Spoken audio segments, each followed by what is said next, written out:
What's up, guys, and welcome back to another episode of Cinema Rewind. This is episode 8, and we are going to be talking about The Descent. Thank you so much for joining us, guys. We're so excited to have you here. We got an amazing panel once again. Two of the guys you guys are going to already recognize. Amazing guys. They're regulars on here. They're my co-hosts. So I'm going to start bringing one in at a time. So you guys go ahead and say hi in the comments. Let's kind of start getting them all hyped up to get them in here.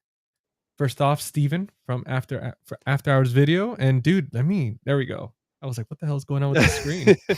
What's going on, everyone? Super pumped to be here. Dude, so excited, man. Like we were talking about, we had to reschedule it, unfortunately, last week, but dude, like, I'm so damn pumped to do this, man. It gave me time to watch it a second time. It is, especially the special features, which we'll get into, because they're pretty beefy on this one. Oh, yeah. And then next up, we got Jordan from the Movie Den. You guys, I mean, you've seen me with him online last few days. What's going on, guys? What's up, man? Hey. What's up, dude? And now we're going to go ahead and bring on our very special guest. He's new to the channel. So let's give it up for Mark from Tales from the Shelf. What's going on, guys? Dude, how we doing? Doing good, man. Good to have you, brother. Thank you. Thanks for inviting me, man. Glad to be here. Ready to talk The Descent. Dude, so excited, man. Like, I remember when we were planning this out, Steven's like, I've got someone. I've got the person to bring on for this. I know just the guy. Yeah. Yeah. Well, nice, man. Well, I'm happy to be here. I'm glad to be joined by you fellas once again, and you Face the Movies for the first time. So thanks for having me on your channel. Dude, excited, man. Now, what is your I'm sorry, what is your name, by the way? I don't want to just call you by the name of your channel. Oh no, it's GC. Everybody calls me. Yeah. Okay, that's what I figured, but I wasn't sure. No worries, man. Sorry, I just wanted to get that out of the way. Yeah, I somebody asked me recently too. They were like, dude, what's your name? And I was like, you know what? I didn't even have it like on my Instagram or my YouTube. Like I'll bring it up during videos, but I was like, let me just add it on there. I just did that like a day ago. I was like, let me add that. So because I was trying to find it and I was like, I don't want to just call him by his YouTube channel the whole time. You're like, hey, Face the Movies. It's like, what's going on, man? But I'm gonna go through the comments real quick because we got quite a few people on here, and we have a first, which is a familiar face. We got Brian over here. What up? What's up, Brian? What's up, dude? He's first. If you're not first, you're last, man. That's right. It's okay. We got second place. We got GC. How long have you been sitting on that one for? Dude, I use that at least like every other day, like just randomly. What's up, Jeff? He's like, it looks like it's just you and I, Jeff. No, I think we have Steven for Movie Odyssey. What's up, Steven? What up, Steven? What's up, buddy? What's up, dude? Good group of guys in here, man. Yeah. Eventually, dinosaur. What do you say? Eventually, there's gonna be dinosaurs on this ride, right? Let's see. Oh, we got Keith. What's up, brother? Thank you so much, Keith? man. What's up, dude? Let's see here. Oh, Alexander J. Familiar face. What's up, Alexander? What's going on? Is that a Buffy profile picture? If so, much respect. It is. It's a good show. And then we got, let's see, the last comment on here for now. We got, so I live in the Appalachian Mountains, and this film really looks accurate for the locations. Only dead giveaway was the SUV they were driving, so I knew they were in the UK. That's a good point. Interesting. Yeah. So I'm sure we'll get into that. You guys probably know some more of the trivia than I do, just as far as where it was filmed. And obviously I know Neil Marshall is where's he from? Australia? No, he's from the UK. UK, okay. Yeah. I wasn't sure. But funny enough too, I did get I caught a few little things here and they're not too important about the actors and all that. Like their background. Mm-hmm. But one thing is, obviously this movie takes place with 6 main characters, which are all friends, and they're kind of adventure seekers. We all know this for the people that have seen it. So this movie came out in 2005, and obviously director Neil Marshall. And pretty much for this movie, it's a year after the severe emotional trauma. Sarah, which is played by Shauna McDonald, goes to North Carolina to spend some time exploring caves with her 5 friends. After descending underground, the women find a strange cave paintings and evidence of an earlier expedition. Then they learn that they're not alone. Underground predators inhabit the crevices, and they have a taste for human flesh. I mean, so did you guys check out this movie when it was initially released, or like what's everyone's backstory on this movie? I remember as a kid going to the theaters and seeing the this poster Oh yeah. at the time when it was out in front of the theater. They'd put the posters and stuff. I remember Mhm. seeing it. But I don't think I ever saw the movie until within the last 5-10 years. I didn't see it when it came out right away. I think I saw it. Dude, I may have seen it on streaming. I even That's wanna where I say saw it. yeah, Okay. maybe like Netflix or something. Yeah. But yeah, that was like my experience with it. I know when this movie came out, I was like I think I was like 18 years old when it just came out. But yeah. What about you guys? I think I probably saw this in like 2012. In my senior year of high school, I was in I had a film class that I took, and we were able to watch rated R movies because we were mostly 18 in the class, and if you weren't, you could get like a signature from your parents or whatever. Nice.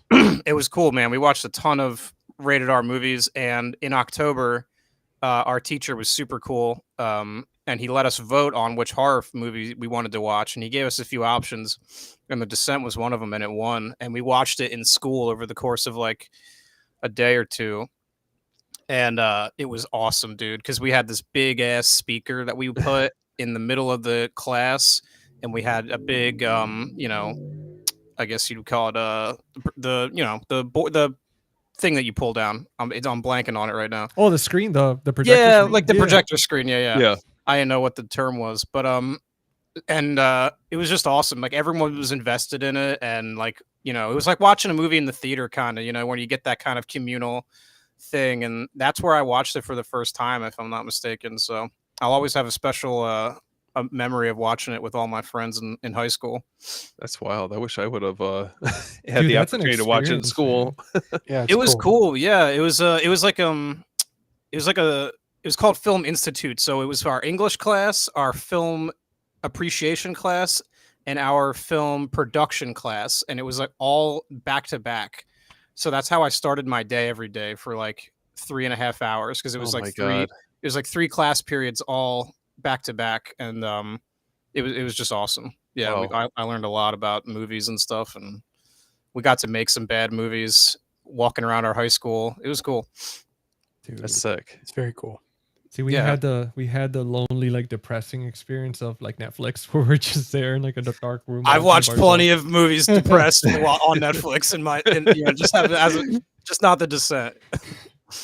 This is like, I don't know about you guys. Have you guys ever done like the whole like going into caves or like rock climbing or any of that like Hell no. water rafting or anything? No. I think I went into a cave one time for a school field trip I when figured I was we like were in gonna- elementary school. Yeah, I figured we were going to talk about this aspect of it, right? Fuck no way. No, No. but I wouldn't do it. Rock No- climbing, no no, shot. none of that stuff. I won't even do rafting. The beginning of the film when they're whitewater rafting, Yeah. I won't even do that. Nope. Well, dude, it's funny that you bring up the beginning of the film because right, this movie starts off like intense, right, with that scene. Mhm. And the best thing about that scene is that those weren't stunt doubles; those were actually the actors. So they were really doing that. And as they were filming them, they had a guy like in between them, kind of like panning to each of their faces and stuff. That's sick. But yeah, like watching like behind the scenes and everything, I was like, damn, they really like these actresses, man. Like a lot of the times in this film, like they weren't really like acting. Like there's drinking scene, like they weren't pretending. Yeah, like another claustrophobic scene that we'll talk about. That it's awesome, man. It feels very immersive with like Yeah. the setting Yeah. from the get-go. You're obviously like they have like the rafting, like that whole sequence, and then Yeah. from there they're in the cabin, and then it just continues to, like, as soon as they start diving into the caves is just when things kind of slowly become unraveled. But I'll never forget, like, this movie was a blind buy for me, like when I was really diving into horror. And it's just crazy to me, just the lasting experience this movie has had, because I consider this probably, I don't know about you guys, but I would consider this probably like one of like the top movies that came out during that decade. Yeah. It's definitely one of the better horror movies of the 2000s. And I always like to say that that's not one of my favorite decades. But then when I actually look at some of the movies that came out in that decade, there are a lot of good horror films from the 2000s. I just think that the ones that are bad are like really bad. But this one is like, this is really like cream of the crop, probably top 5, definitely top 10 of the 2000s for sure. And it's not a remake either. That's the cool part. It's unique. Dude, a lot of love went into this movie, man, and they were very practical with a lot of things. Like and during that time, it's interesting because you have so many underground movies. You have As Above, So Below, which that one was filmed on location. They did get a special permit. First time in history that they had a permit to film in the catacombs for a film. Okay. I need to rewatch that. Phenomenal film. And then you have The Cave, which is pretty much those explorers that kind of same thing, sort of. They get stuck underground in this cave. There's no like creatures or anything, but it's a situation where they're going to run out of light. They're going to run out of food. So they kind of have to figure out a way to get out. Yeah, there's like a ticking clock aspect of it. But you have a lot of movies like that during that time. I can't think if The Descent influenced it or it was just kind of all happening at once where people were like, oh, let's just do this and that. But I do remember The Descent was one that stuck out of all of them. So with Neil Marshall, he directed Dog Soldiers 2 years before. Was that a movie that you guys were familiar with before seeing this, or like what? No, I think I bought my Blu-ray of Dog Soldiers during COVID, so that would have been 2020. Would have been the first time I saw that. And it was one that I had heard about because of The Descent. So I sought it out because I knew who Neil Marshall was. Okay. That's cool. Keith was saying that he saw it at a drive-in theater. I'm so jealous. Yeah, that'd be a sick one to watch what in an experience, man. In a drive-in. Yeah, for sure. And Keith has a projector, so he could just relive that at home all the time. That's the reason Keith got it, right? Dude, so lucky, man. I talk to him about it all the time. Like, man, I need a projector. Somebody was asking on here too, is there any plan for a 4K? There is. Yeah. Oh, has that been announced already? Because I was about to buy the Blu-ray for this, but I don't have it. The director has confirmed it, but there hasn't been official anything from the studio. He just said that he is working on one with someone, but won't say who it is. Cool. Yeah. Well, I'm glad I held off on the Blu-ray then. Yeah. Because it's an old Blu-ray, isn't it? Sorry to interrupt you. No, you're good. Yeah. I don't know when this one. Yeah, I think it's one of the older ones. So I was like, I don't know. We're probably due for an upgrade. I don't know if I should buy this.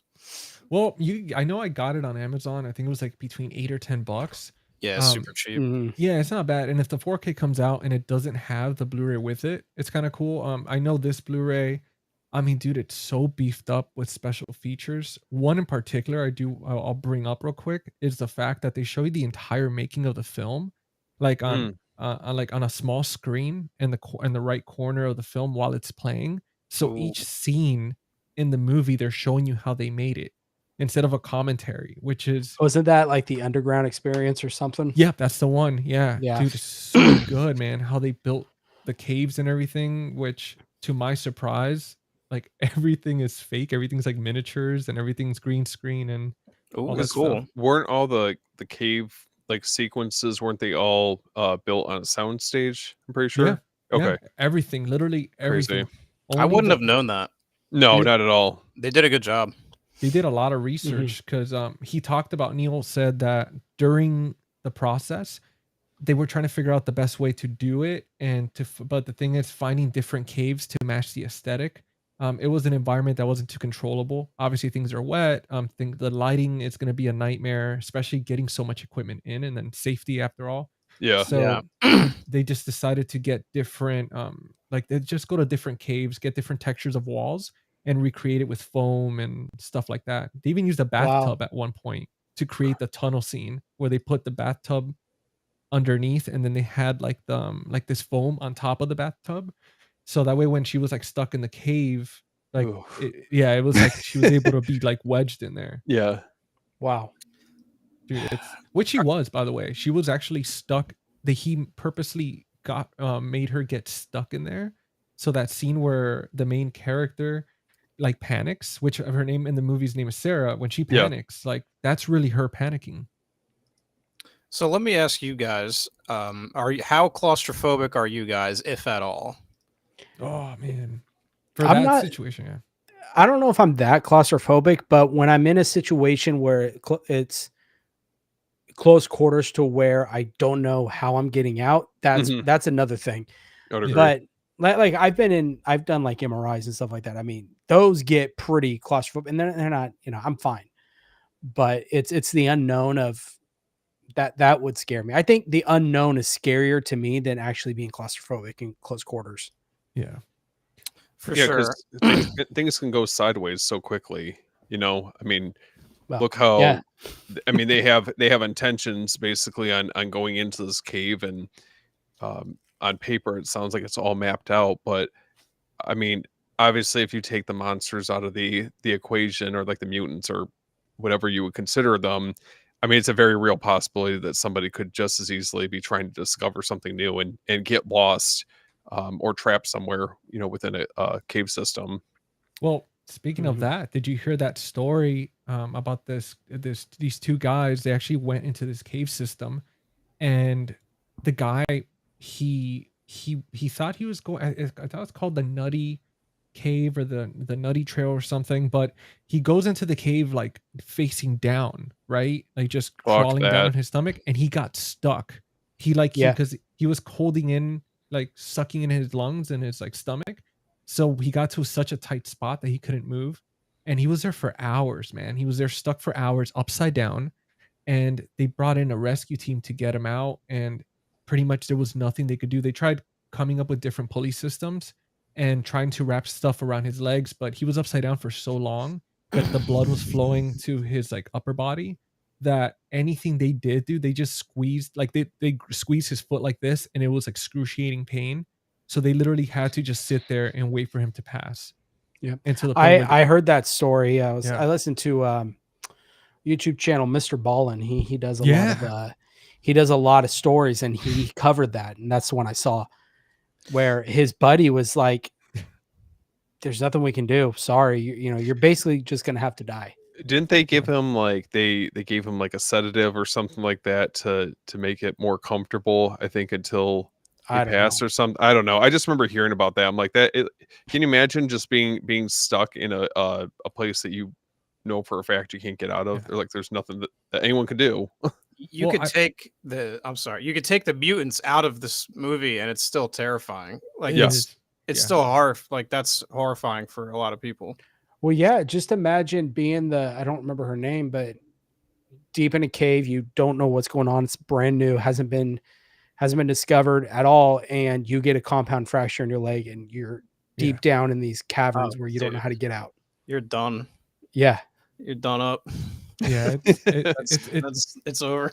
It's one of those situations where what like Bodhi said in Point Break, where it's like you want the ultimate, you have to be willing to pay the ultimate price, and that's what that is with this type of stuff, man. Like I rock climb myself, and I love doing stuff like that, like surfing, you name it, but like you always take that risk, and in this situation, like cave diving, like dude, that's insane, man, to get stuck and that's it. Like, have you guys ever seen, so there's these people who will go into caves like this, and then there's like these puddles, and it's like deep water, and they go diving like in the cave.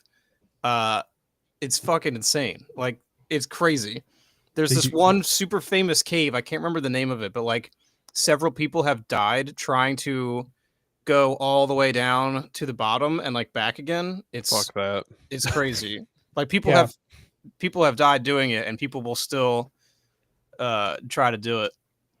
Yeah, there was years ago, there was a special that they were playing at an IMAX near me, and it was all about cave diving, and like what you said, Mark, with the swimming, and like there'd be a section where you have to go deep down just to get up on the other side, things like that, and they would obviously have a line they would keep with them so they can track their way back.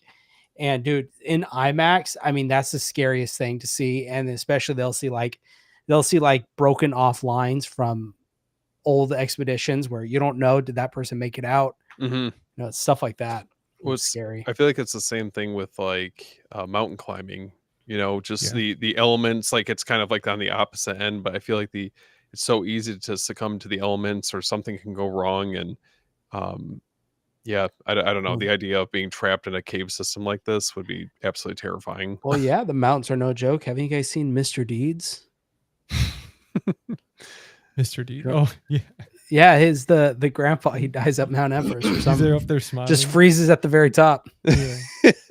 You know, that's, you know, talking about like mountains and all that stuff, and it's like you said, Mark, this movie, you could take the mutants out and it's still, to me, it's the same amount of fear, if not like even more, because at least with the mutants, you're kind of distracted. Mhm. But the fact that it's, or like, again, as above, so below, like you're in these catacombs, the second your light goes out, that's it. Like you're just sitting there, just waiting to pass. And it's crazy, man. Like, well, yesterday in the Criterion video, I was recommending a documentary slash movie called Free Solo. Dude, And I want to watch that. I've heard about it for so long. I know all about it. I want to watch that one, dude. dude, please watch it. I think it's a perfect double feature between climbing and then this movie, because you're gonna get the same amount of discomfort. And I'm telling you, if you could sit through that movie, even from the beginning, where your hands are not sweating and you're not white knuckling your couch every time this guy does something crazy, because he climbs over 3,200 feet, like outdoors, no rope, like just straight up climbing for 3.5 hours straight. It's And crazy. to pull that off, nobody's ever done that, ever, not even close. How do they film that? Is there another guy climbing with them, or do they have like helicopter? No, they have all climbers. So the thing is, they had to control the environment. So when he was climbing, because the thing is, if they distract him, it's all choreographed, right? He's climbed that route so many times that it's like a dance. And they have usually 2 to 3 other climbers around him, just taking pictures quietly and recording out of his way. But they can't disrupt like that ecosystem that they've created for him, because any distraction, any like the light of the sun hits the lens or something and it blinds him or something, that's it, it's game over. So they had that, and all professional climbers, all friends of his that he trusted, that would respect his wishes of not being involved. Even if he's Mhm. like slipped, they could not be involved. They could not try to do anything. And then somebody on the ground with like this massive lens recording from a distance as well. Crazy. But It's wild. Wow. no Not to- noises, no nothing, dude. Like everything was just quiet and peaceful for him, like the entire time while they were like filming it. That's crazy. Yeah, I don't want to go off on a tangent, but I find that stuff fascinating. It is, man. Like that's why we wanted to talk about this movie, because for one, it's like it takes elements where, like, one of the actresses, the one that plays Juno, for example, she actually climbs. So like when you see the behind the scenes and the director's talking about it, she was like, well, yeah, I mean, a real climber wouldn't do that though. Like that's not how that works. She has familiarity with it. Yeah. So it kept it very grounded. There was a scene to me that didn't quite make sense as a climber, but everything else was so perfect. Like the gear that they brought with them, the preparation that they had. Like it was very on point. Like they really did the research on this for this film. Yeah, but can we just say how annoying Juno's character is in this movie? Oh yeah. Yeah. She's the worst. She was, I mean, that's the thing, man. She was one of those people that was like, had to like, I mean, even when she tricked, dude, who the hell tricks your friends into an undiscovered location and doesn't Well, say anything? Surprise. Does that, and then she gets defensive, and then now they're trying to make their way out, so she tries to act the top dog again to try and command the expedition. They Yeah. can get it out. Dude, you got us in here. Get out of here. And she was, I mean, it's implied in the beginning, but did you guys pick up on that, like the first time watching this movie, that there was something going on with her and Sarah's husband? Oh, absolutely. I mean, right off the bat, the Okay, way I she's just looking wasn't sure, but Yeah. Okay. Yeah. because Yeah. even the friend, like you even remember the friend knew the whole time, and she kind of Right. looks over and stuff, and she's trying to be like, shit, like I should have not seen that. Like I don't want to know about it. Well, that's what the whole thing in the end is all about, right? When is it Sarah kind of chops her in the neck with the axe, right? Like, mhm. man, that Yeah. the way that Sarah goes from being like, did anyone else get like Carrie vibes with her when she's covered in the blood? Oh yeah. She's got Mhm. that same almost like facial structure where she looks kind of like she looks like Sissy Spacek. I don't know. So she's got this vacant look in her I eyes, see like, it. Really cool. I don't know if that was intentional or not, but that's a vibe that I got. And did- yeah, she goes from like totally, normal to like primal. I got a little bit of Predator too. Like I felt like, a little bit of that when she like pokes her head out of the water. Oh yeah. Yeah, Kind that of was like the alligator view. Yeah, that was cool. That was cool. Mhm.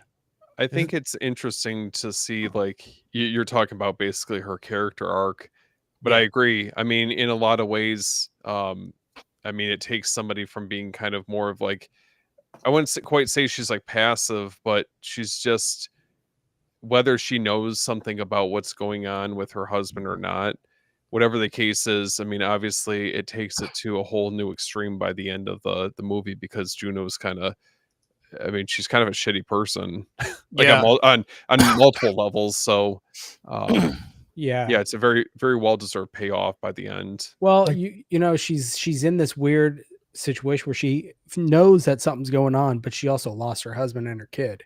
Through grief. Yep. So Yeah. it's kind of juggling those two facts that she's going through. You see that how she kind of goes through that throughout the film.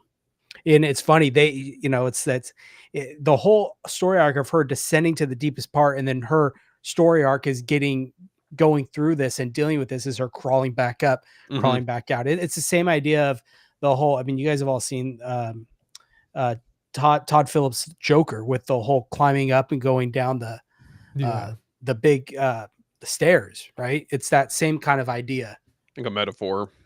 Yeah, Exactly, it's really well done here, because the movie isn't, it's more subtle, it doesn't like bash you over the head with anything, but it is a fun sort of observation there of her like having to go through all this shit in order to finally like make peace with everything that's happened. Mm-hmm. So it was a reborn thing too. Like when she Yes. comes out of that cave, Right. it's just literally Yeah. her being reborn. Like a phoenix Mhm. rising from the ashes sort of Yeah. deal. This movie, it's almost like The Thing, but with women. Like Yeah. it's an all-female cast, and they have to go through some crazy isolated situation where they really only have each other to rely on. Mm-hmm. I'm a sucker for any female protagonist or final girl that has like that blood splatter look on her by the end of it. I don't know, there's just something very iconic about that. By the very end of it, I mean, she's just basically hysterical after surviving, surviving such a terrible outcome. It's like Sally at the end of Texas Chainsaw. Yep. Yep. Where maybe you survived, but like at what cost? Mm-hmm. Oh You're not gonna be the same after that. And it works so well. That's been repeated so many times in so many movies. I mean, most recently I could think of, have you guys seen Immaculate? Yeah. Kind of the same thing there at the end. Yeah. I That's like like- that. That's like That was the whole reborn thing, man. I think that's what the best example, because obviously when you're born, you have all this skunk and blood and all this stuff on your face, and you go through this whole process, coming into the world, and like it's like a rite of passage that for any horror movie, like you could tell when the person, it's like you officially made it. You've transcended, and you left that innocence behind, and you're somebody completely new, and you're just soaked in blood. Mm-hmm. Mm-hmm. Was the scene where you see the car accident, Oh, obviously it's God. horrific. Yeah. Final Destination 2. Oh my Yeah. god, I don't know, it gives it a run for its money. Was that when you guys watched this movie for the first time? Yeah. Was that what you were expecting at all? No. No, but I think what I really wasn't expecting the whole time, when she's having that dream, she's looking out the window at the cabin. Mm-hmm. You guys remember? And then that thing goes through the window and she wakes up. She has that like nightmare. Yeah. That thing, every time I see that movie, that gets me. There were shades of I know GC would appreciate this, Enter the Void with the car accident, like that kind of that similar feeling to it. There's something about that just is just, I don't know, it very, very unsettling for sure. Yeah. No, it really Mhm. was, man. I was not like when that happened, I didn't even realize, like at first I was like, okay, it's just the guy. But then when you see the two pipes, you Mhm. could tell obviously the little girl as well got Well, hit yeah, by because that. it shows the one pipe go past his head. quickly, and then it has the one, so is the back of his head too. And you see the blood puddle like in the back Mhm. passenger door when the camera Oof. pans out, and dude, it was insane, man. I was like, how do you come back from something like that? You know, Just so You have to tragic. go down. You have to go deep into a cave and deal with Yeah. mutants and come back out the other side. That's Yeah. what happens. Yeah. and drink a lot. Like, dude, it's funny how they were drinking a lot of those Coors. I think it was like Coors Light or something, Yeah. and they were actually drinking. Like when they were filming that, they were like legit. Behind the scenes, they were making a joke saying, you know, this has cost us a lot of time. You know, it's been cold, and you know, Yeah. our livers are like something about their livers and stuff, and But like it feels more authentic Yeah. though. You know, I think these little like small details makes this film feel just so much more genuine, and you feel that level of camaraderie and friendship that's amongst all the the protagonists. Mhm. it's a very intimate setting, man, because like the only difference, and I compared a lot with As Above So Below, because I wished, like with my whole heart, man, that this movie was actually filmed in a cave, because the only thing that stuck out to me that wasn't real, and like in my eyes, I was like, Mhm. obviously, besides the mutants having makeup, was the bat sequence when the bats come out, and it was such a horrible CGI. But everything else was so realistic that I was like, this is so cool. This and As Above So Below are like my favorite type cave movies. Mhm. And like when you're filming stuff, and the reason I bring that one up is because in As Above So Below, the cast, it was very minimal, very intimate. They were really underground, really freezing their asses off, and it was just such a situation that brings people together, that camaraderie. And in this movie, it has that aspect, even though the set's fake, you still Yeah. have them really bonding and hanging out behind the scenes, drinking, and Mhm. like they were really Mhm. friends. Like in the movie, it was really like that. Besides Juno stealing her husband, but yeah, That's something that with horror movies is like so invaluable. Like you cannot place too high of a value on that, and it's that Yeah. authenticity that you're talking about, where they're actually in these places. Like one of my favorite movies ever, the Blair Witch Project. They Mhm. are actually out in the woods. You know, they didn't go home to a hotel. yeah, You know, they're Good timing on that, by the way. yeah, and you can tell, you know, that they're actually out there. And you know, same thing with like something like Texas Chainsaw Massacre, where it's like it's such a hot movie, and you can feel that because you can tell that they are hot. Like, yeah, so you know what that feels like because you've been hot before, and you know what I mean. Like it's little things like Mhm. that aren't you know, overtly observable, but they kind of they hit you in a subconscious way. yeah, man. Being in those trenches together, like suffering, you know, being in the suck, as like Yeah. Steven from Movie Odyssey would say, like, yeah, just it just makes such a difference, man, and it just really transcends through the screen, because like the director, when he put Sarah in that scene where she's like struggling and stuck in the cave and really freaking out, Yeah. they asked her behind the scenes, they're like, how do you do that? Like, are you a method actor? And she was saying, like, to the camera, she's like, well, not really. I just really make myself believe that I'm stuck. Like, I have Mm. to really feel it, because if not, the audience are gonna know it's fake. And then they asked the director, like, how are you gonna get her to like make it believable? He's like, oh, I'm gonna get her stuck. That's the only way. She has to be stuck in there in order for it to be real, because it's hard to fake that type of panic. Yeah. Yeah, And No, absolutely. for sure.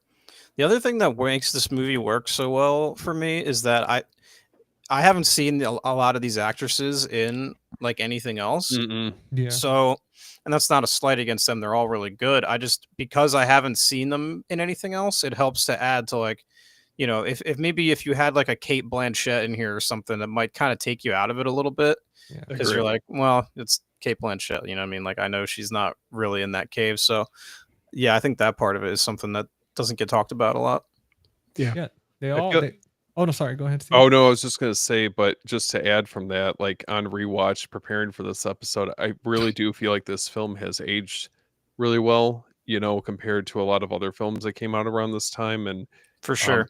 like the effects and just I don't know, there's just something as a whole, you know, this film has definitely stood the test of time. Almost what 20 years later, you 20 know. years this year, right? Yep.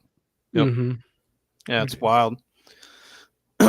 it's insane how they were able to, I mean, to this day, I mean, how many movies could you think of that just hold so well like that? It's besides those two things, besides the bats, that's the only thing I noticed on the rewatch where I was like, wow, that's so, like, the CGI is so terrible. And then Yeah. just the one decision in one scene, like where they're traversing over that open space in the cave, where the girl's like climbing on the roof and like she's putting in the cams into the ceiling and Oh yeah. Yep. running the rope. So the only problem I had with this film, besides the bats, was that scene at the end of it where she sees like this old anchor and she clips onto it instead of putting a new cam. Any climber knows that when you see something like that, you don't trust it. So you always put something new. And her decision to reuse it was like, I was like, man, that part, I was like, But wasn't, if I remember correctly, wasn't she out of them? And that was like her only option? I'm not sure. I don't remember if she was or not. That's the thing. Well, I remember there's one part where she says we're gonna need everything that we can get, so she kind of like makes the jump without the rope, right? Like she throws it back to them so that they can reuse it. I don't know if that's not the same thing, but I do think that they'd make it a point of the resources being very limited. And a problem. Yeah, so no, that's true. That could be it. I might have missed it. But that shot, I love that shot of the shot they're shooting up of them hanging, going across. It really gives it that just, you know what it reminded me of was the Indiana Jones and the Last Crusade when he's walking across that space. That's honestly what I thought about when I saw it. And man, it's scary. It adds to the scope of the environment and just, you know, how far down they are. I think that scene and the way it's structured is very effective. Did you guys think like as far as because one thing I wanted to go back to what Mark was saying about Kate Blanchett, like having like one of those type of actors that distract you. Like, did you guys think that having these actresses that were all pretty much on the same level kind of made it better because nobody was standing out more than the other? Everybody had their time to shine. I almost like it a little bit more. Just you know, it gives it a believable, like Mark said, that's them. They're there. That's all I know them as is in this situation. Right. Like this is the only movie I know them from. So it's almost like a home video in a weird way where this is really happening. Yeah. Yeah. Did you guys notice how every single actress, like nobody was American? You had one actress was Australian, one was Scottish, one was British, the other one was Swedish, another one Dutch, and the last one was Irish. So every single one had a whole different accent. Holy shit. I didn't realize that. I thought a lot of them were just from the UK. Yeah, that's what I thought initially, but yeah. Well, the Asian, she didn't seem to have an accent, if I remember correctly. She didn't too much, but the Australian would slip out every once in a while. And it's funny because her last name is Spanish. It's like, I think it's called Mendoza or something. And interesting. Yeah, I was like, Australian, huh? And then you could tell the one that was Scottish for sure. The one girl. Who's the girl with the short hair? Is that Holly? She has the most pronounced accent because she, as a character, is kind of like abrasive, and she I don't know, the way she talks is like very. That's the one accent that I was like picking up on. I think it was the Irish one. If I'm not mistaken, the one that like busts her leg, I think she might have been the Irish one. Yeah, that's her, right? Is she the one who gets her leg messed up? I can't remember. Yeah. The compound fracture. Dude, how Jordan, how the hell, man? You said that so professional when you're like, yeah, it's a compound fracture. I mean, it's what it is. Man, just imagine though, being forced to look, we're gonna have to set it. You got nothing to hold on. We got no, painkillers. Just here, bite down on the strap, and we're just gonna shove the bone back into your leg. Dude, that was brutal. I don't know how she didn't pass out from that. I'd say just leave me. I would think that someone would be in like shock at that point. I mean, like how mobile would you be after having it set back in? Although, adrenaline does do a lot for an individual. So it's very possible that was a lot of it. The reason why she didn't really go into shock. And I mean, she was already in this cave, so her adrenaline's already pumping. I don't know. I'm not a doctor. You just play one on TV. Yeah, it's wild. Dr. Drake Ramore.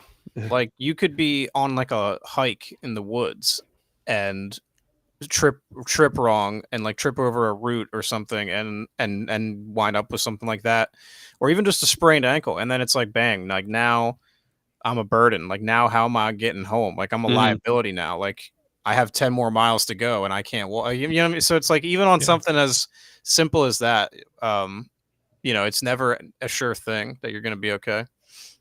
Dude, it really, like, I was so surprised because you see her kind of limping, and there was a scene where there was like a little waterfall where they had to climb over that, and I didn't see them pull her up or anything. Like, you see her at that scene where she's kind of climbing up. I was like, how the hell, with all that water, with your bones sticking out and all that, like, were you able to accomplish that?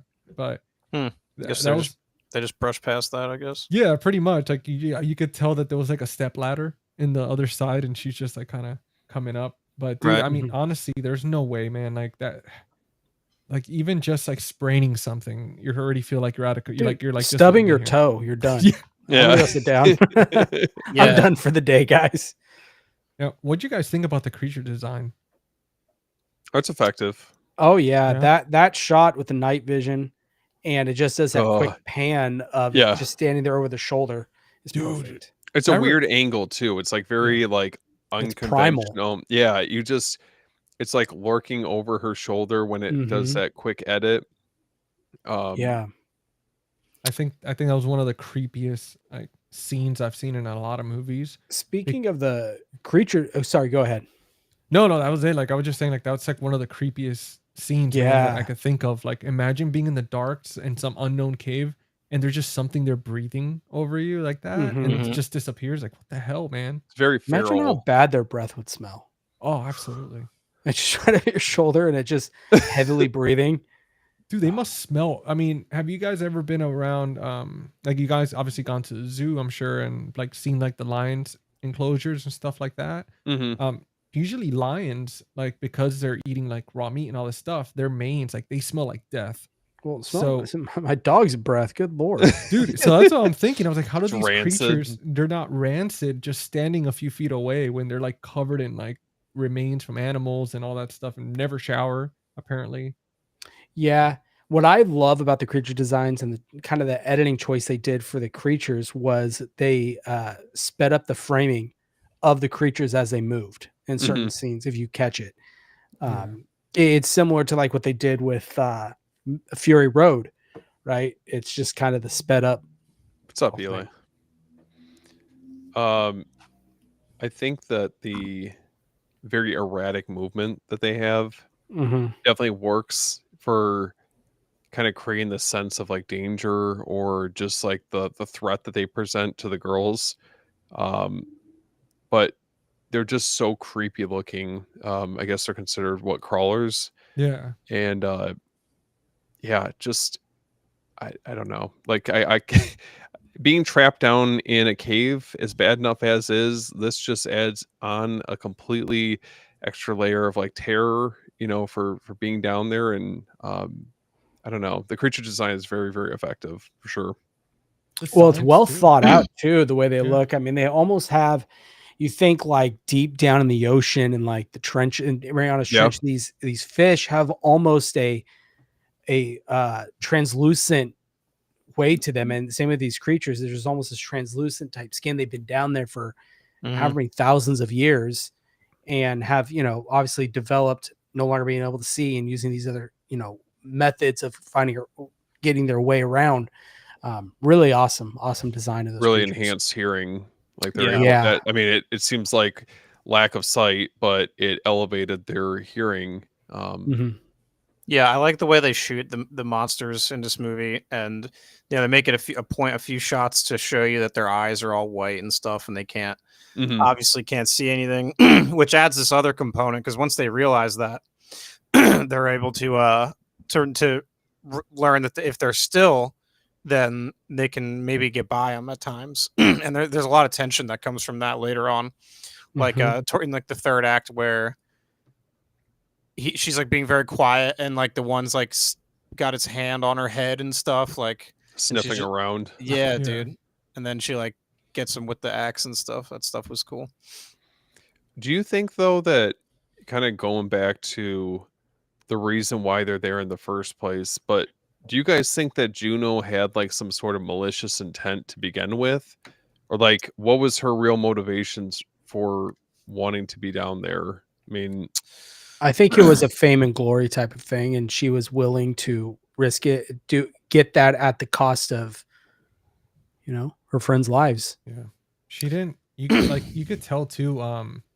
like when she made the decision to leave the book behind, and like in the car, like her face and everything, it was one of those.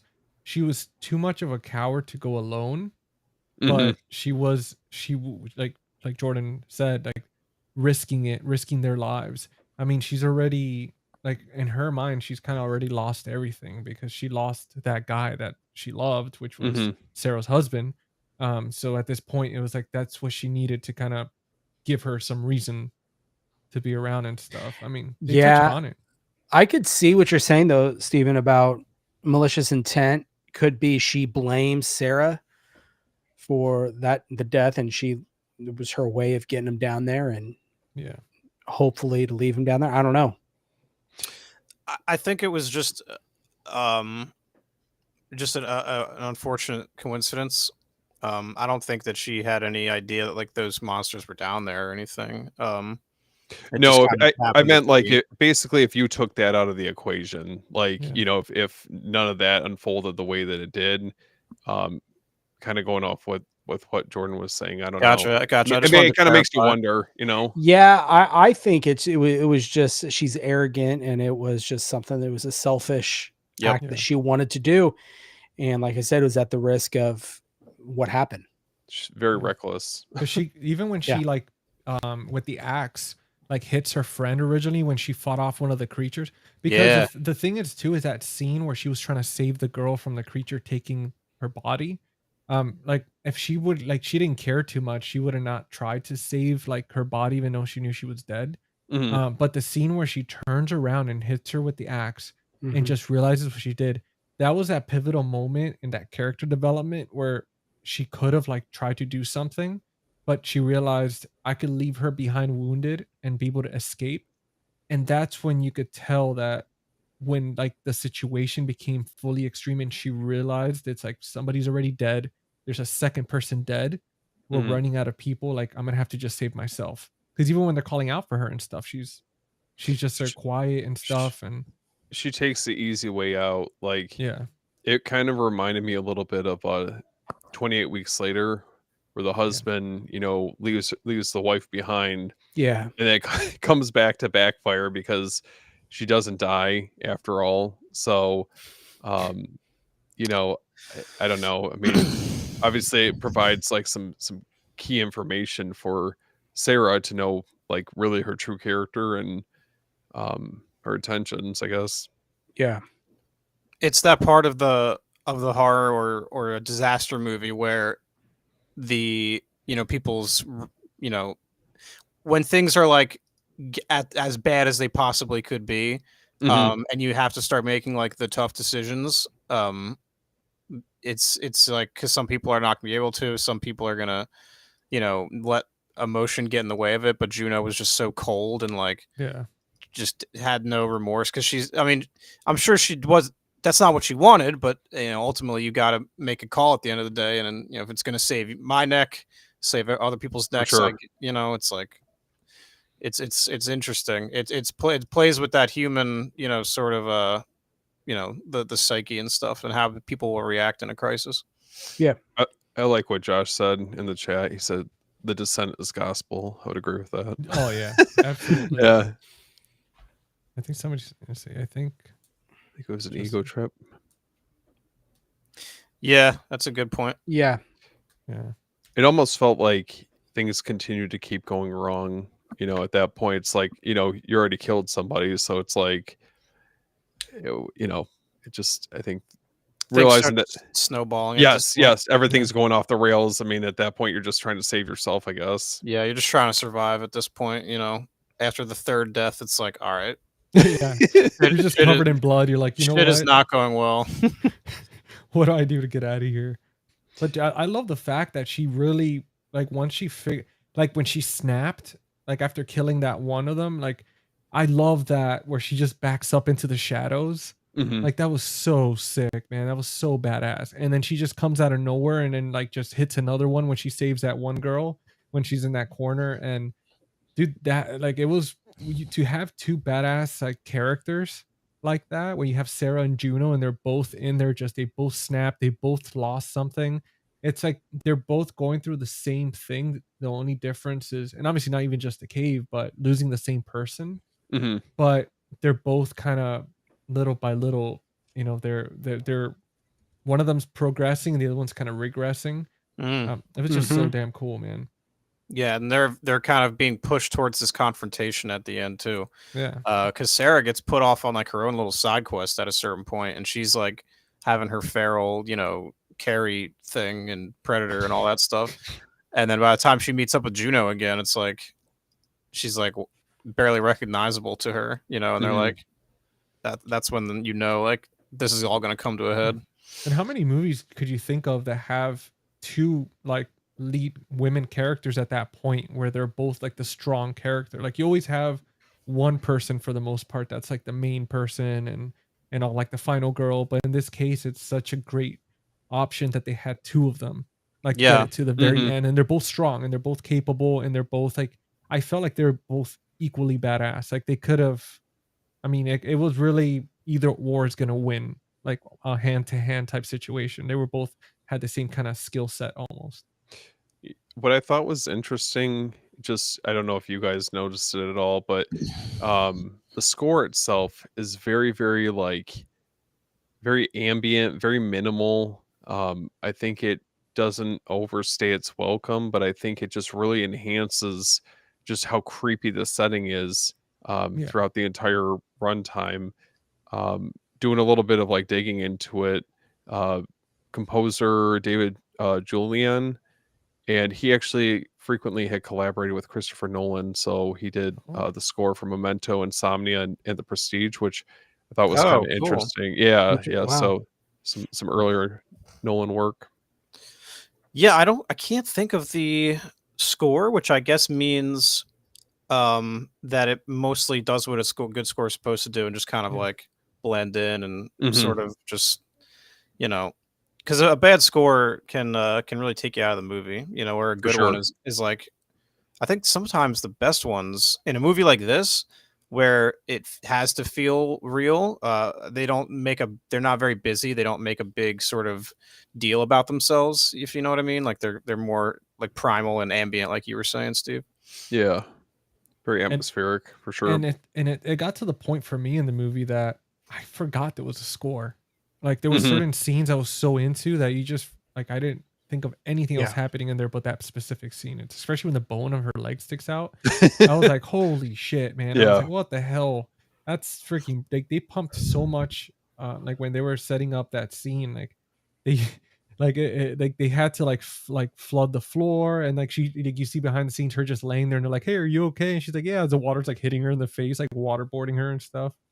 But I do want to ask you guys because I don't know if Steven was saying, like asking us what we do in the situation, or just kind of saying like makes you ask yourself, but what would you do in that situation? Like what do you think you would feel realizing what's happening? It's a good question. Me personally, I mean, I wouldn't even be in the cave. Yeah.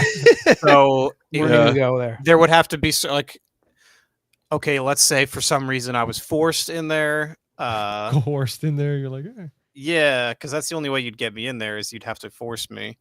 Because I don't even think there's an amount of money you could give me. I know how to get Jordan and Steven in there. I just gotta say, hey, there's an original Criterion Laserdisc for Halloween and Friday the 13th in there. We just got to go in there and get it. GC, do you think I'm just that weak that I would go in the cave over that? No, I'll give it another 6 months, save my money, just buy one on eBay. Yeah, right. No, I'm good. I made it this long without it. That's a good one, man. I like that. That's a good question, Steven. Do you guys think that part 2 was warranted? Like, were you guys happy that they made a sequel and like it kept up right where it left off, or like how'd you guys? I've never seen the second one. I don't think I have either. It's been so long since I've seen it. I don't remember it being on par with the first one. Yeah, I've only ever heard that it's not as good, and some people say it even ruins the first one. Is it by the same director or is it someone else? That's a good question. I think it is. I think it is the same director, because when I was like doing a little research earlier, it showed just his name next to it. It says sequel, the Descent Part 2 director. John Harris. John Harris. Yeah, a different director. Is it? Oh, yeah. Because I was like looking on this thing, and oh, it's not even gonna. I mean, he might have been Yeah. like a producer or something, I'm sure. He was a Yeah. film editor, I believe, for the first one. I'm surprised that many people like cared for it, because you know how sequels are, man, sometimes. And with this, it's like not only did they have the same characters, the same two actresses, but it literally picks up right where it left off. Like it just the start of it was so good. And even like the premise behind it, and them kind of somebody in the comments was saying earlier how you could tell that the townfolk kind of knew that they were down there.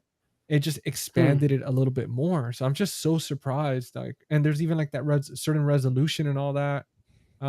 Like I was just so surprised that it wasn't taken in so well. I just don't remember it being that memorable, if I'm being honest. Like the first one is just so iconic, and it's definitely one of the movies that I look back fondly on from that decade. But Yeah. the sequel, I just don't remember having like those same type of feelings for. I wonder if like it's one of those situations where you love a movie so much that you watch the sequel and you're like, it's like decent, but you still like think you're like, oh man, this is so like it's pretty good, just because of the love for the franchise. I'm gonna have to rewatch it to see if maybe now after like so many years, if it really keeps up, or if it was just kind of my brain being younger and For sure. being excited for it. Because Yeah, I imagine it's probably like a Fright Night Part 2 situation where, it's maybe a little more different or not as good as the original, but still has a cult following sort of deal. Yeah. I mean, I know Steven here, Movie Odyssey, he likes it. I talked to him about it before. Like we were texting about it not too long ago. I have to give it a watch. Like, all these years later, might be worth revisiting.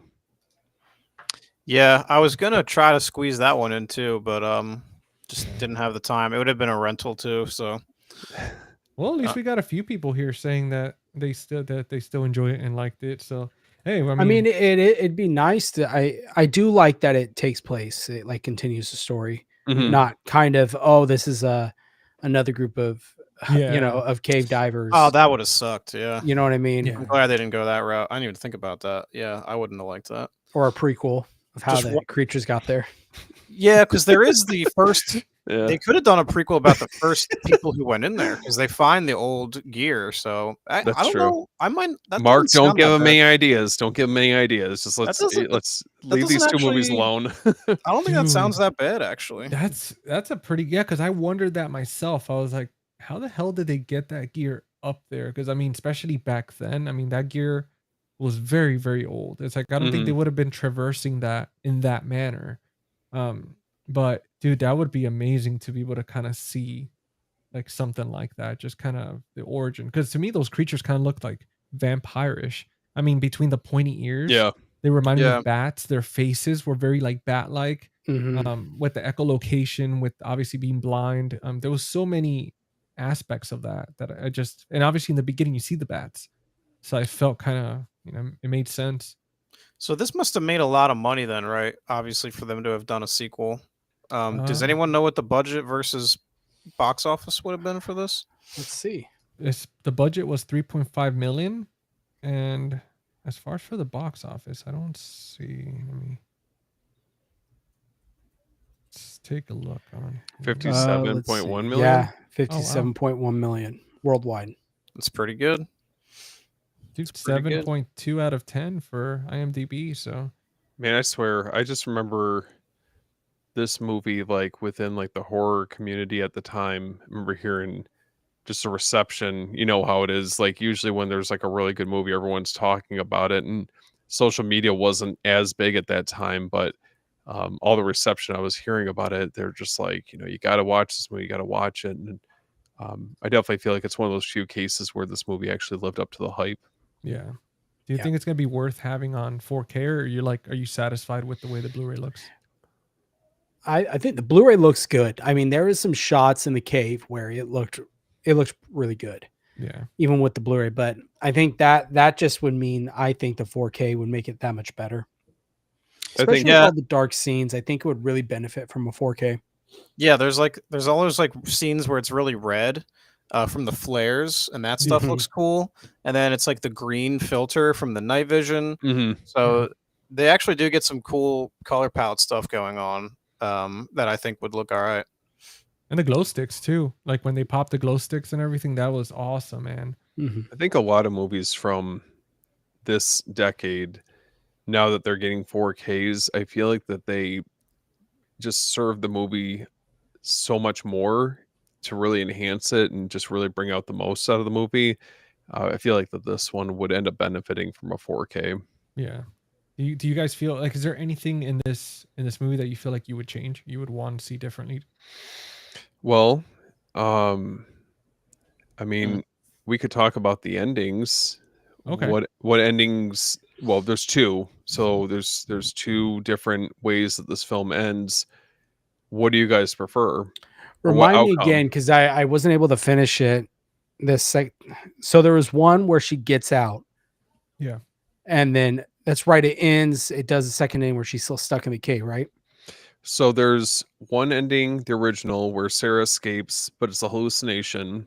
In reality, she's still trapped, imagining her daughter as she awaits death. And then the other ending, one I'm thinking of. Yep. So then the other one cuts the hallucination, ends with Sarah escaping and screaming in the car after a vision of Juno. That's the one that I saw when I rented this. So I don't actually know which one is supposed to be canon. The one where she gets out, right? Because then she brings everyone back in the sequel. See, that's, I don't know. It's tough because if you take away part 2, I almost like the idea of she goes through all of this. It's such a bleak ending.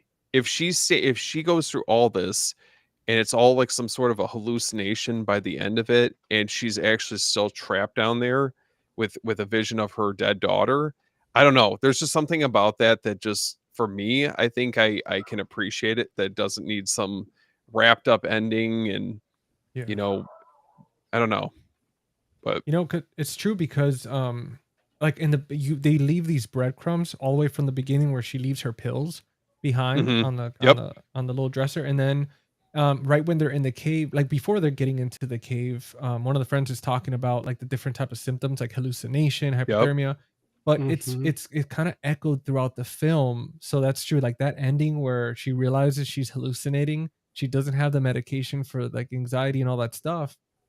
It is like that perfect. She realizes like, oh shit, like, and then that's it. It cuts scene because it leaves it open, and it does. It's like, does she end up getting out? Does she die there? Compared to her, I think that's why they did it, the two endings, to just in case for a sequel, probably. Can I go over a couple theories as to how this film can be interpreted? So, a few things I came across were that the creatures are a metaphor or hallucination. So the crawlers are actually not real. They're actually a psychological projection of Sarah's trauma, guilt, and mental breakdown after the death of her husband and child. So the evidence that backs this up is that the creatures don't appear until well into the film, after Sarah begins showing signs of PTSD, psychological distress. There's also a theory that Sarah is considered an unreliable narrator. So she ends up becoming unhinged in the cave and kills her friends herself. The creatures are a cover for her descent into basically homicidal madness. And another one is that the cave is a symbolic purgatory, and the women are already dead in some form of limbo where they confront their sins and secrets. Damn, that's a good one. You know, there's a couple of them. I think what was the first one you said, that the creatures were hallucination? I don't buy that one, just because there are scenes like with Juno by herself and the creatures when, you know, that would not be it. Now, if the only time we see the creatures are with Sarah, and then yeah, I can buy that one. Yeah. Yeah, I love those kinds of theories. I think some of them can fall apart if you pick into them too much, but I love that I just love that kind of stuff. For sure. One's interesting though. Yeah, I like when a movie doesn't tell you a lot, and then there's a lot that you can infer, and just have people talking about it all these years later, you know, like, what do you think happened, kind of stuff. it's like less is more. You Yeah. know, leave it open to interpretation. I mean, I like the idea of Sarah potentially being an unreliable narrator. I like that one Um, too. the Yeah. psychological distress and trauma from what happened with her husband and daughter. There's this added layer I think you could really throw into the mix, and everyone could technically interpret it a little bit differently. And the endings I think are just fascinating because I've seen both of them, and it's very, very tough to pick, for me at least, which one I would choose over the other. Well, I do want to say that the theory of her hallucinating makes perfect sense because she's not only already hallucinating with her daughter, but that scene in the cabin where she sees that creature in the window, right, where she's having like the nightmares and all that stuff. So she's already seeing a creature out of nowhere that has nothing to do with her daughter's death or anything. And then obviously she's down there. She doesn't have the medication, but also you have to remember when you go into certain caves and situations like that, the oxygen is very minimal. Hmm. So it really does help. Obviously, they can't drink that water, and you don't really see them like consuming or anything like that the whole time they're running around and stuff like that. So they're like the lack of oxygen, the lack of resources. They've been there for God knows how many hours, and usually like being deprived from like light and stuff for a certain time does start playing. You start seeing things when you look into the dark. So that's, I mean, it could be. And then the purgatory is amazing because they go so deep down there that's like, again, this one goes well with As Above, So Below, Hmm. because they descend literally into hell. And at that point, it's kind of very similar endings too. Like they're kind of reborn. They go through this hole, they come out and they're reborn and they escape hell. Um, but yeah, Would you consider this also maybe the different layers of hell? Yeah, there's purgatory, but that's true. as they It go is. deeper, it gets worse and Yeah. worse.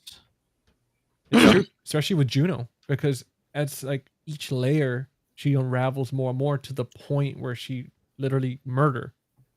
And then like I mean, even in the beginning, right in the first few minutes, man, like it's just deceit, right? It's and now that actually that you say that, she in the beginning, it's right. They say not to steal like another person's like husband or wife, right? She does commits adultery, and then like with the lying, and then with tricking them, like deceiving them, and then taking them down there and killing, and I mean she literally breaks every cardinal sin. Well, this could be a way of dealing kind of like with As Above, So Below, to play off what you're saying, GC, Yeah. is, if you watch As Above, So Below, as they go deeper, they start to see scenes throughout their life of stuff they haven't dealt with. Yeah. And this is in a way the same exact thing. One goes completely different, opposite, affects them different ways, but they each are dealing with their own past of what's going on, before they went into this cave. Well, I think it's interesting because there's obviously various themes that are touched on throughout the movie. I don't feel like that it ever gets to a point where it's kind of putting it in your face. I mean, we're dealing with grief, trauma, trust and betrayal, and obviously survival when it's all said and done. But it's just very interesting how there's a lot to digest with this movie. Just and how everyone deals with grief and trauma in such various ways. I mean, maybe not necessarily going up against crawlers and like Seriously, something under those circumstances, but it's definitely got a lot to say without it being over the head or like beating you over the head, with the messages. Yeah, it really stays with you, man. Like all the decisions made. I mean, even the way each of them die, it's very matching their personality. Like the one girl, the one with her leg, right? She was being cocky and running around and being not safe. And then it's like what gets her killed ultimately is her busting her leg and then getting eaten by these creatures. And then it's like each one is kind of the same thing. It's like they almost die based on their like the things that they do wrong. But I thought what was interesting, I know we were touching on this earlier, is that the look of the crawlers, I guess, was influenced by Gollum from Lord of the Rings, Nosferatu, and bats. I could see that. dude, And when you break it down like that, I think it's really interesting because there are little bits of like homage to any of those. yeah. What do you guys think of Steven's question? Like, what do you guys consider? What genre do you guys consider this movie? Survival horror. Survival. Yeah, it's like a disaster movie. I guess you would call it survival disaster. It feels like to me like a psychological horror. Yeah. Almost. Yep. Yeah, I mean, It's it's be a creature feature. Oh, that's true. You could. Yeah. it's That's a true. creature feature. It's you know, there. What's another example of a horror movie where just the environment that they're in is sort of the antagonist in and of itself?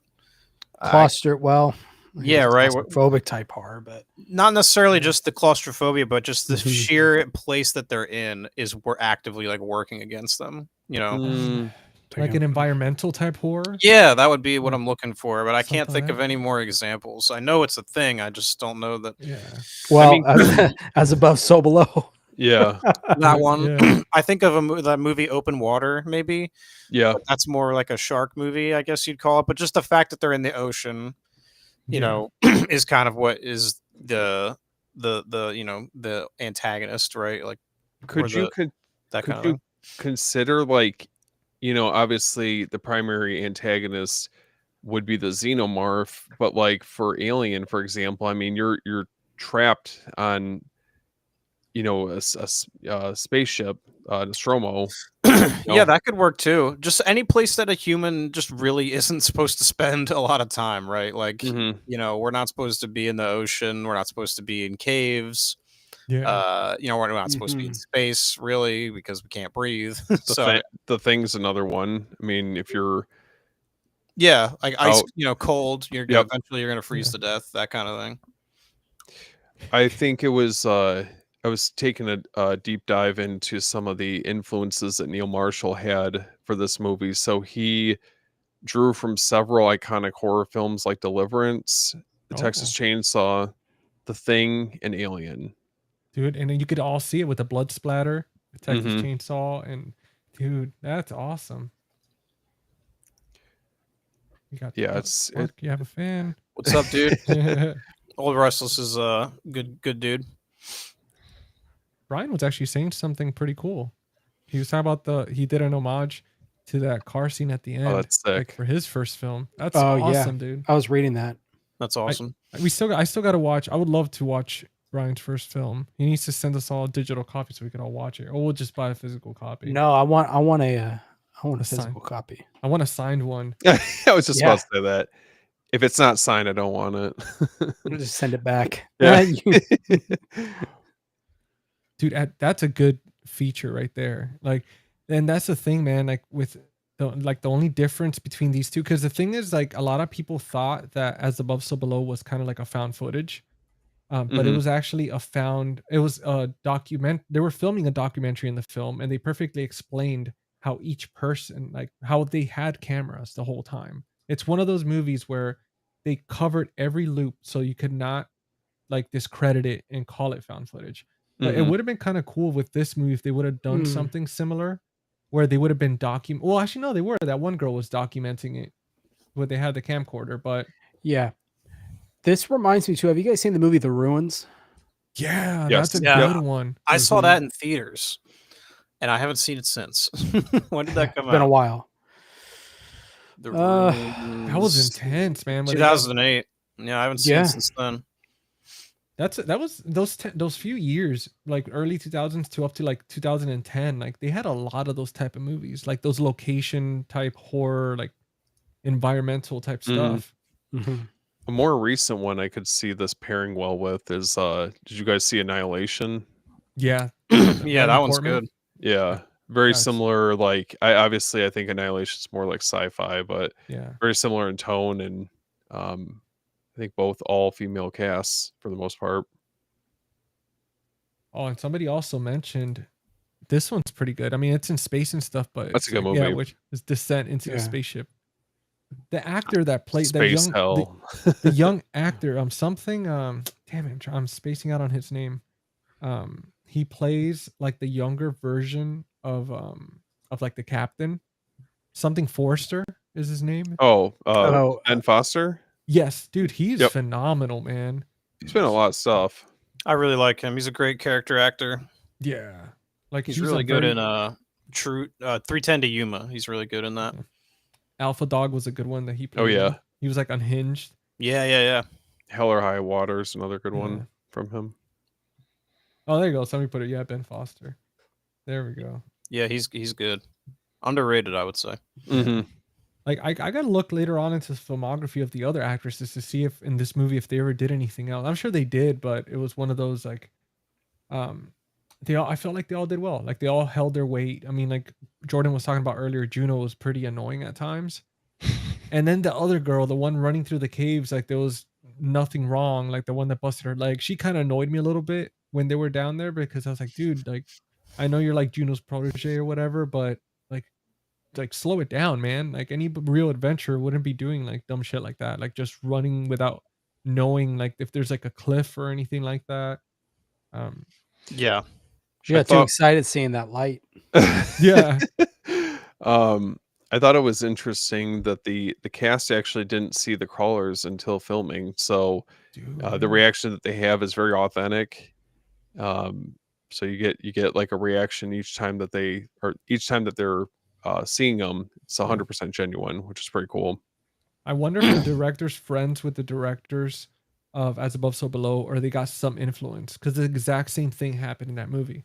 Like they did not know with a lot of the scares were gonna happen until it happened. So all those reactions were real as well. Like it's insane the like how well these two movies. It's almost like they're copies, but the other one's like the divine comedy type thing, and then this one's an actual like just creatures and horror. They're good. It's a good like a sister film.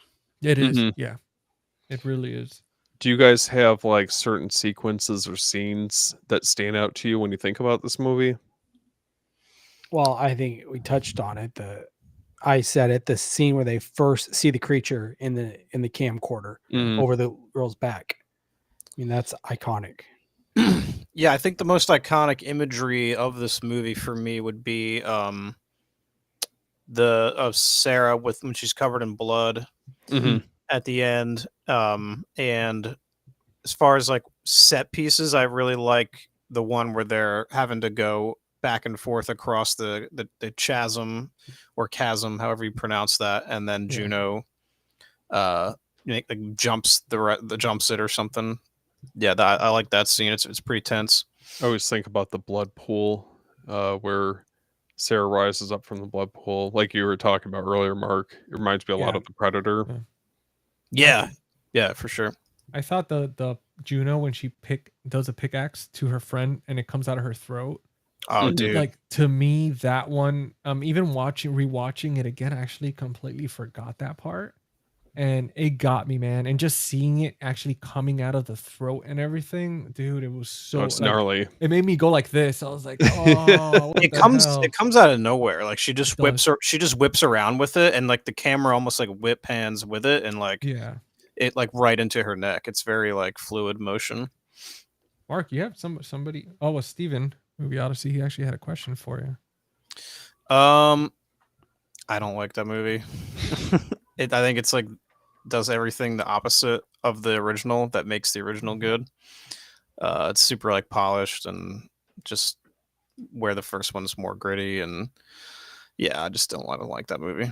Raw and authentic for the original one. Yeah. I don't remember the 2016. I don't think I've seen that one. Yeah, it introduces some cool ideas with like the lore and the house and everything, and time loop. Yeah, there's like a time loop, and that explains why they, are stuck out there for so long. And it I don't know, it wasn't for me. I'll never forget that they pulled the rug out from underneath us with them initially announcing it under a different title.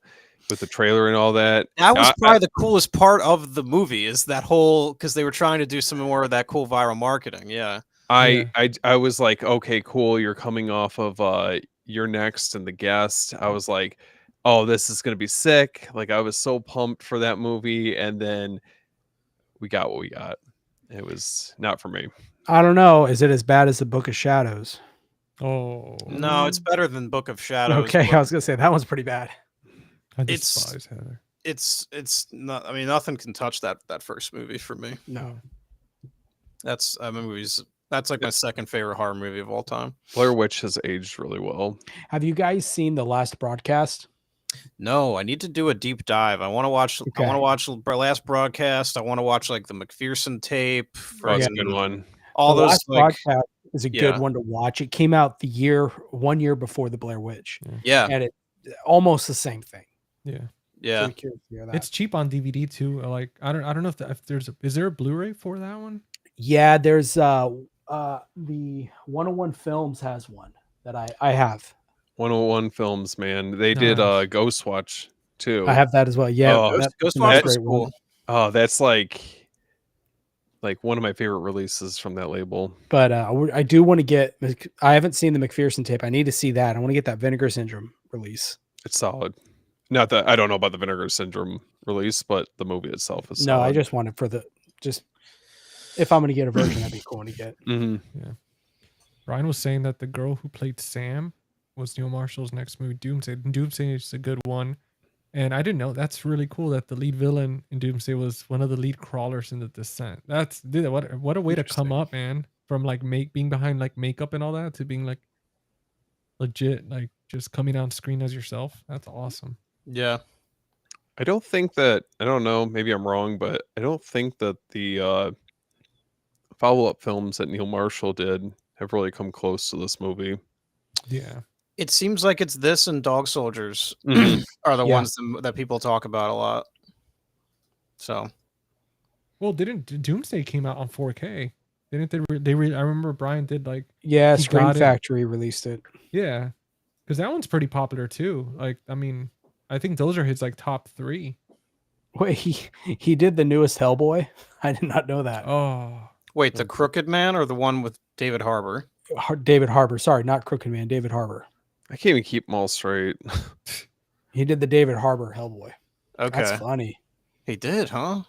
No, no kidding. That movie is so forgettable. I don't remember a fucking thing about that movie. Atmospheric. That's 2019. Yeah, that's wild. Most atmospheric? Yeah, I didn't know either. Oh, wait. What film is most atmospheric? The Mist for me. Vampire. You liked it? Dude, you liked it? I had to say, I want to see what you think. I did. Atmosphere wise, man, it gives you that very just creepy, unsettling feeling. Very Nosferatu-esque type of just something's off. It's like you know that feeling when you see like an old photo, like old photo, and they're not smiling, their face just looks. It's just something's uncanny about that. That's vampires through the whole movie, dude. So, but did you feel like you were happy like having it, or did you feel like what I enjoyed watching? I like having it. I like what it is. I was a little confused at a couple spots, and I had to like Google it. Like, okay, why is he at this random person's house all of a sudden, and now he's helping them? Like, just all of a sudden, like, hey, welcome in, come on in. I don't know you, but come on. And then I thought he died for the longest time. Dude, I'm glad you liked it, man. Yeah, that's one of the main things about that movie. It's like so atmospheric and like it's just so beautifully done. It was ahead of its time. They were one of the first horror movies that came out like that with that type of environment and everything, and inspired a lot of other stuff. Have you guys seen Carnival of Souls? Yeah. Oh yeah. That one's very atmospheric. Great one. There's also this very underseen movie that I like called Night Tide. It stars a very young Dennis Hopper, and it's like a 60s sort of psychological horror film about this guy who's in the Navy, and he like comes home and he meets this girl who works on the boardwalk, and she like may or may not be an actual mermaid. Like she pretends to be one on the boardwalk, but then she's like actually also maybe a siren. Like it's really cool. That one's very atmospheric as well. If you want to talk about atmospheric, no further than what is it? That's true. I'm so shocked we got Doomsday on 4K. Why can't I think of it? Hold on. I should know it's an Argento film. Oh God, Suspiria? Suspiria. There you go. Brian's right. That movie's got some great atmosphere. As soon as it starts with all that pouring rain, dude. Oh, dude. Well, the whole scene where I forget the character, but he has his dog and he's walking and he sees the statue up on that building. Dude, that shit whole is so sequence, creepy. Yeah. The music is like this, like chanting almost. It's very, it's like these shrill yells. Oh, dude, it kind of like, it's so unsettling. Yeah, and the dog is like bugging out, and you're like waiting for something to happen. Yeah, I would have to say, The Fog or Dead and Buried. The Fog has some great atmosphere. I still need to see Dead and Buried. I have not seen Dead and Buried. Yeah, it's very, very similar vibe. It's like just very uneasy, you know, kind of by the water, seaside type vibe. But you just know that there's something really sinister going on with each of the towns. You want a good modern atmospheric film, The Witch. Oh yeah, that movie is like oppressively atmospheric. Yeah, like it feels uncomfortable. Well, most of it, I mean, almost all his films do that anyway. Yeah, you know, he's great. The Lighthouse, that's another one. Lighthouse. Yeah. Oh, dude, I love The Lighthouse. History is going to be so kind to The Lighthouse. The movie's going to age very well, I think. Sleepy Hollow was a good one. Sleepy Hollow that was another one.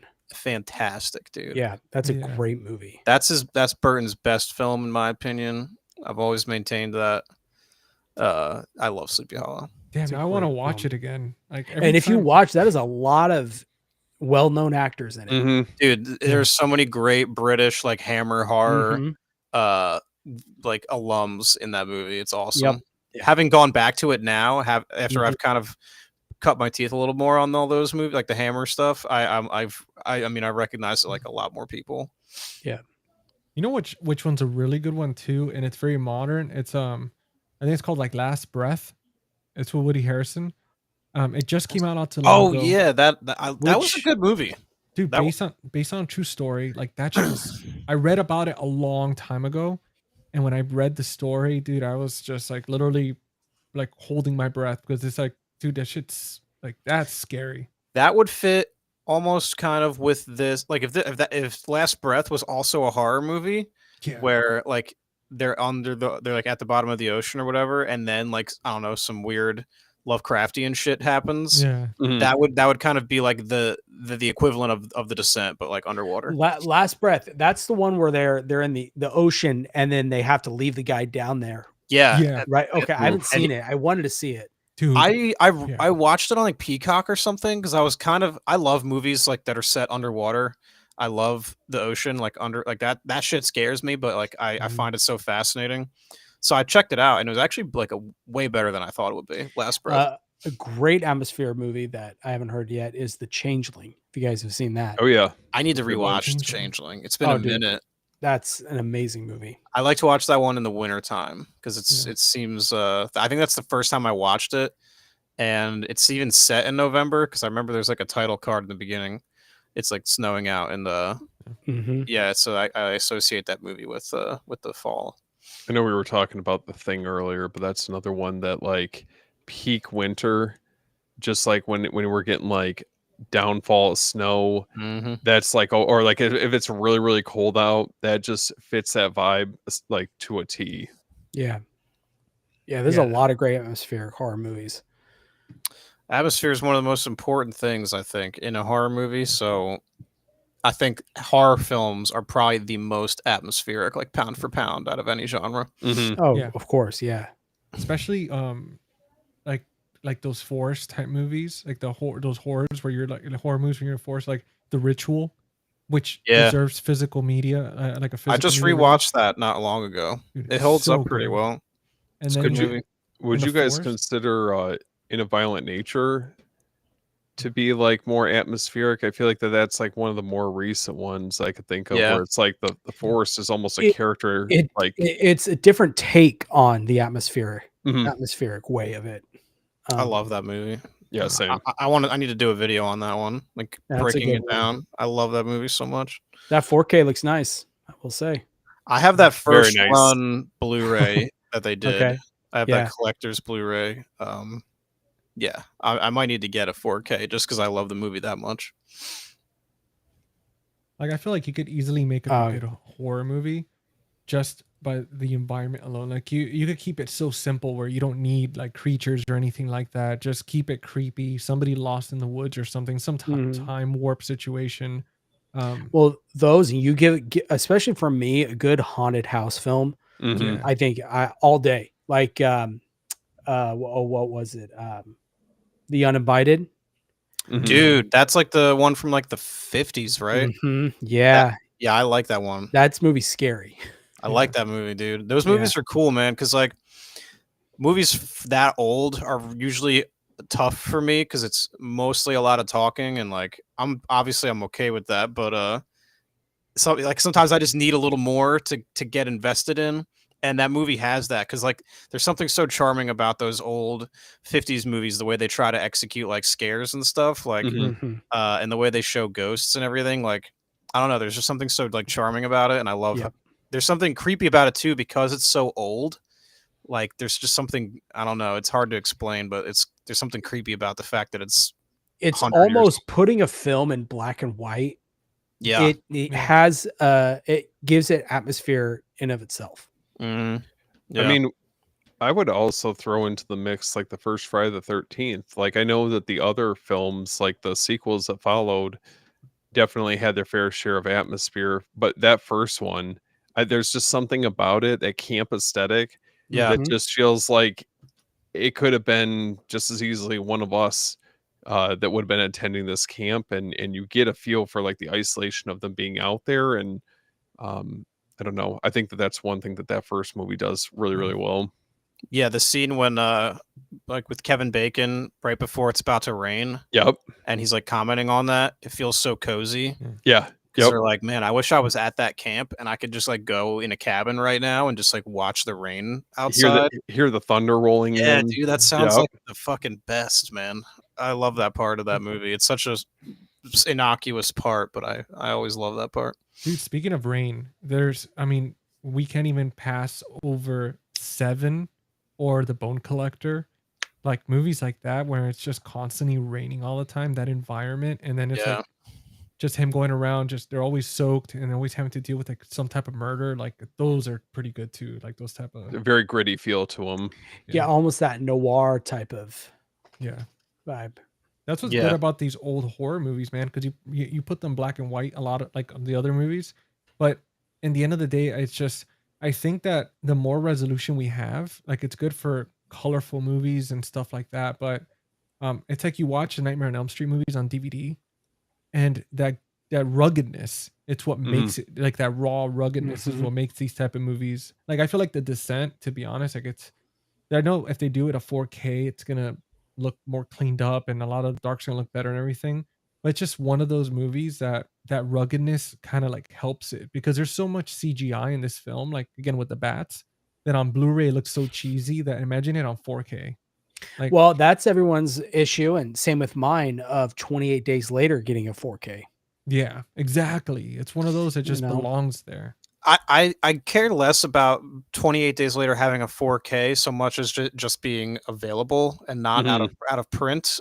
Just re-release maybe a new Blu-ray with some. Yeah, that's what I think we need, with some new art. Because I just want to own that movie. I only watched it earlier this year for the first time. Oh, no way. Yeah, before Years came out, I finally went back and watched the first two. It was one of the bigger blind spots for me as far as horror movies go, and I love it. I think that first one is like a masterpiece. Yep. And the second one's not as good, but it's still very good. And then Years, I thought was phenomenal. I really like Years as well. You liked it? I thought it was great too. Dude, yeah, it was very divisive, but I liked that about it. I mean, it worked for me. I thought everything it was doing, that's the best way to put it. It either worked for you or it didn't. What I said, and then I do want to address. I saw you brought up his question. Yeah, I want to talk about this comment too. What I always said is I think what kind of hindered the movie is the long gap they gave between weeks and years. Not just in obviously of release, but in storytelling, because there's a lot that could happen in between of how we went through this. We ended up, what is it? And then the 28 weeks ended up in France, and you started to see that start to fall apart in Paris, to now we're living on an island. So I feel like a lot of people were more thrown off by, had more questions than answered, and they weren't happy with that. I'm in wait and see mode for like the sequels, because I know they have 2 other ones in the works, or I know one of them's already done, but yeah, I don't know. It's kind of tough because I feel like that first one was just such a important movie that was released during that time, and you obviously had that going, like standing next to movies like Hostel and Saw, House of a Thousand Corpses all around the same time. So very, very unique time, I feel like, for the horror genre for sure. Yeah, I think another thing is just that I didn't have all those years of baggage about what I wanted this new one to be. I literally watched the first 2 and then just went and saw the third one, so I wasn't as maybe invested as some people, so I was able to just kind of go into it. But I do want to talk about this Van Helsing comment that that Brian brings up, because I agree. I love that movie. I'm a Stephen Sommers truther. He's the guy who also did The Mummy and The Mummy Returns. I love The Mummy, one of the best, unironically, one of my favorite movies ever made. And I also really enjoy Van Helsing. It's not perfect, and if you told me it was not good, I wouldn't even argue with you, really. But I friggin' love it, dude. It's so corny, and but it's got a lot of great qualities to it. They were still making movies with practical sets. They were infusing it with CGI as well, but it was in that sweet spot where they weren't as reliant on only visual effects, where they were more kind of using them in tandem. Dude, saying The Mummy, like I could watch The Mummy, I could play it in the background every single day. And there's been times where they've played it on TV and it just plays every day, like 2-3 times a day. I'm just staring. It's comfort food. It's so good, man. Yeah, I saw it in theaters last year, and they gave me one of the fucking posters. It's like this cool limited edition poster that has like this gold border over like the normal theatrical poster art, cool. And it says 25th anniversary, and it's like I have to get a frame because it's it's like 29 by 41, so it's like an extra inch, so you have to get a special frame because it's the movie theater one sheets and not like the regular kind of it's annoying. The frame is like $100, so it's still in my closet, but I definitely want to frame it at some point. Dude, that's cool. Speaking of inches, somebody says he was 20 inches later was solid. Dude, yeah, that was funny. That alpha was not messing around. That's all I'll say. And then William said, I don't agree with that. Ain't a Violent Nature is a modern movie, and 28 Days Later was shot on like a 480p camera. So that's the reason that the movie isn't gonna look better on it physically. The elements that they have are just not gonna. It's not gonna do anything. Like you don't. In a Violent Nature, contrast. Yeah, In a Violent Nature is a very natural looking film, and by nature, no pun intended. But it makes me think of like the nature documentaries. Like it's very you get those always show up in 4K. Yeah, so I think that's why for me I thought it was perfect for 4K. Absolutely, yeah. I don't think it's an apt comparison, but it will be so interesting to see if they're able to stick the landing for the sequel. Can they continue with the how do you say it? The way they shot it, can they continue and do that again? Will it have the same impact? Yeah, I hope so. I hope they also don't get like scared up by some of the feedback that it's gotten and try to like pull back on that plot that they've thrown in. I hope that they like double down and get even weirder. That's what I hope they do. I hope they reveal that one chick was is the actual killer. Yeah. And I also don't know how they're gonna. I don't know how they're gonna introduce Cillian Murphy. Like I feel like that's gonna be weird. Like how do you handle? Oh wait, which one are you talking? I'm sorry, sequels. What are you guys talking about? Oh, I'm talking about 28 Oh, my Years bad. later. I'm talking about In a Violent Nature. Jordan, I'm with you. Oh, That's what I shit. thought we were talking about. I was like, That's why I said Cillian Murphy's in it. I was My like, that's bad. interesting. No, I don't know if they're going to be able to do the same kind of filming they did with the first In a Violent Nature. Oh, that makes a lot more sense. Yeah. Okay. No, I'm with you now. My bad. I thought we were talking about the Descent Part 3. I was like, oh shit, Cillian Murphy's gonna be in the cave too. I'm excited for In a Violent Nature too, man. I think that I think they have potential to bring do in something Jason. cool. Dude, I don't want to go on the tangent. I love In a Violent Nature. I love how it feels like it's like part 3 of a movie series that we haven't seen the first 2 of, and it's ripe for a sequel. I think it's going to be dope. I think. Listen, if anyone ever wants to talk about that for Cinema Rewind or any other reason, let me know because I love that movie. I'm in, man. Put it on the calendar, GC. You know what? I mean, we might have to. I mean, it is enough time has passed, right? We can get away with it. Well, it's been a year. It's only been. We could only rewind for like a second, but hey, you know what? You know, gotta get everyone ready for the sequel. I don't see why not, man. I know. I mean, so far what we have, maybe we could do it for Halloween or something. I know we have next week. We got to do Halloween. Do I? We got to do Halloween for Halloween. Let's do it. Which one, Rob Zombie? Ooh, no. 1978 Halloween. But if we're gonna do it, we have to watch the Laserdisc. Like that's the only way. We got to watch the original Laserdisc. Are you gonna buy me a Laserdisc player and the Laserdisc for this? I think that's what GC was saying. You heard it here first, everyone. I don't have a Laserdisc player. I'm not able to do that. I know next week Barbarian. I'm excited for that. Like, oh my god, there's so much. It's been a minute since I've seen that. I'm excited to go back. I'm excited for a rewatch. Dude, I watched it. I think it was like a month ago, a month and a half, because I have a Blu-ray, and obviously it's not like a legit one, but it might as well be. Like it's high quality. Like you can't even tell the difference. It came with subtitles and everything. I need I paid like $8. You know, another movie we should talk about is *Malignant*. Dude, it's a good one. Sign me up. *Malignant*, dude. Italian vibes throughout that movie. Man. You guys are on the right side of history, right? You like *Malignant*, right? Yeah. Yeah. Oh yeah. 100%. That was a good movie. I love *Malignant*, dude. The movie's so are you keeping track of all these? Dude, so I think *Malignant* would be good to do on the I think on the 18th of August for that one, because I know Aaron from A&B Horror is going to be our guest for one of those episodes. So maybe that would be a good one. He also brought up The Faculty. It's a good one. Disturbing Behavior was another one. Did he say The Craft? Was that another one? I don't remember correctly. Maybe I saw that. We saw that in comments or something. You guys don't want to talk about Queen of the Damned?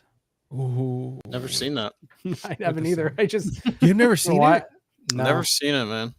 Dude, the soundtrack is so damn good. Yeah, it really is. Let's see something here, because I got distracted with all the future episodes. I was like, wait a minute. Brian was saying something about 20 weeks later. Oh yeah, it's gonna be mostly AI probably.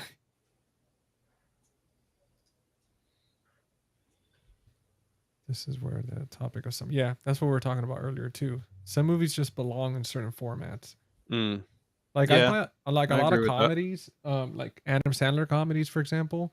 I have on VHS, but I don't have on Blu-ray. And dude, I love watching them on VHS. Like I feel like so much. I feel like 15 years younger every time I put on a VHS. I'm like, there's something about like the slashers from the 80s. Yeah, that I think are just aesthetically just look so nice on VHS. Man, I need to get Halloween on VHS. That's the damn Jeff. Why are you doing that to him, man? There's a lot of releases that there's like the Blockbuster one that's not that expensive for Halloween. That's the one I have. No, I want the media. Yeah, I want that one too. The one that has the double flap. Yeah, I want that one. I want them all, honestly. Oh my god, Brian. See, this is my spirit animal right here. Have you guys seen the movie Stay Alive? Yep. Dude, with Sophia Bush. Stay Alive. This one needs a rewind. It's stuck on DVD. It's a video game movie. Yeah, dude. Where with they're Frankie Muniz. Where they're like in a survival horror game. Yeah. Yeah, I have very fond memories of that movie. I haven't seen it in a minute. It's probably not. it's not like good, but it's like it's fun. It's fun as hell, and it's got a really cool concept. I think the movie has a lot more potential than it actually delivers on. But it's really it's a movie that people would go nuts for if it came to Blu-ray.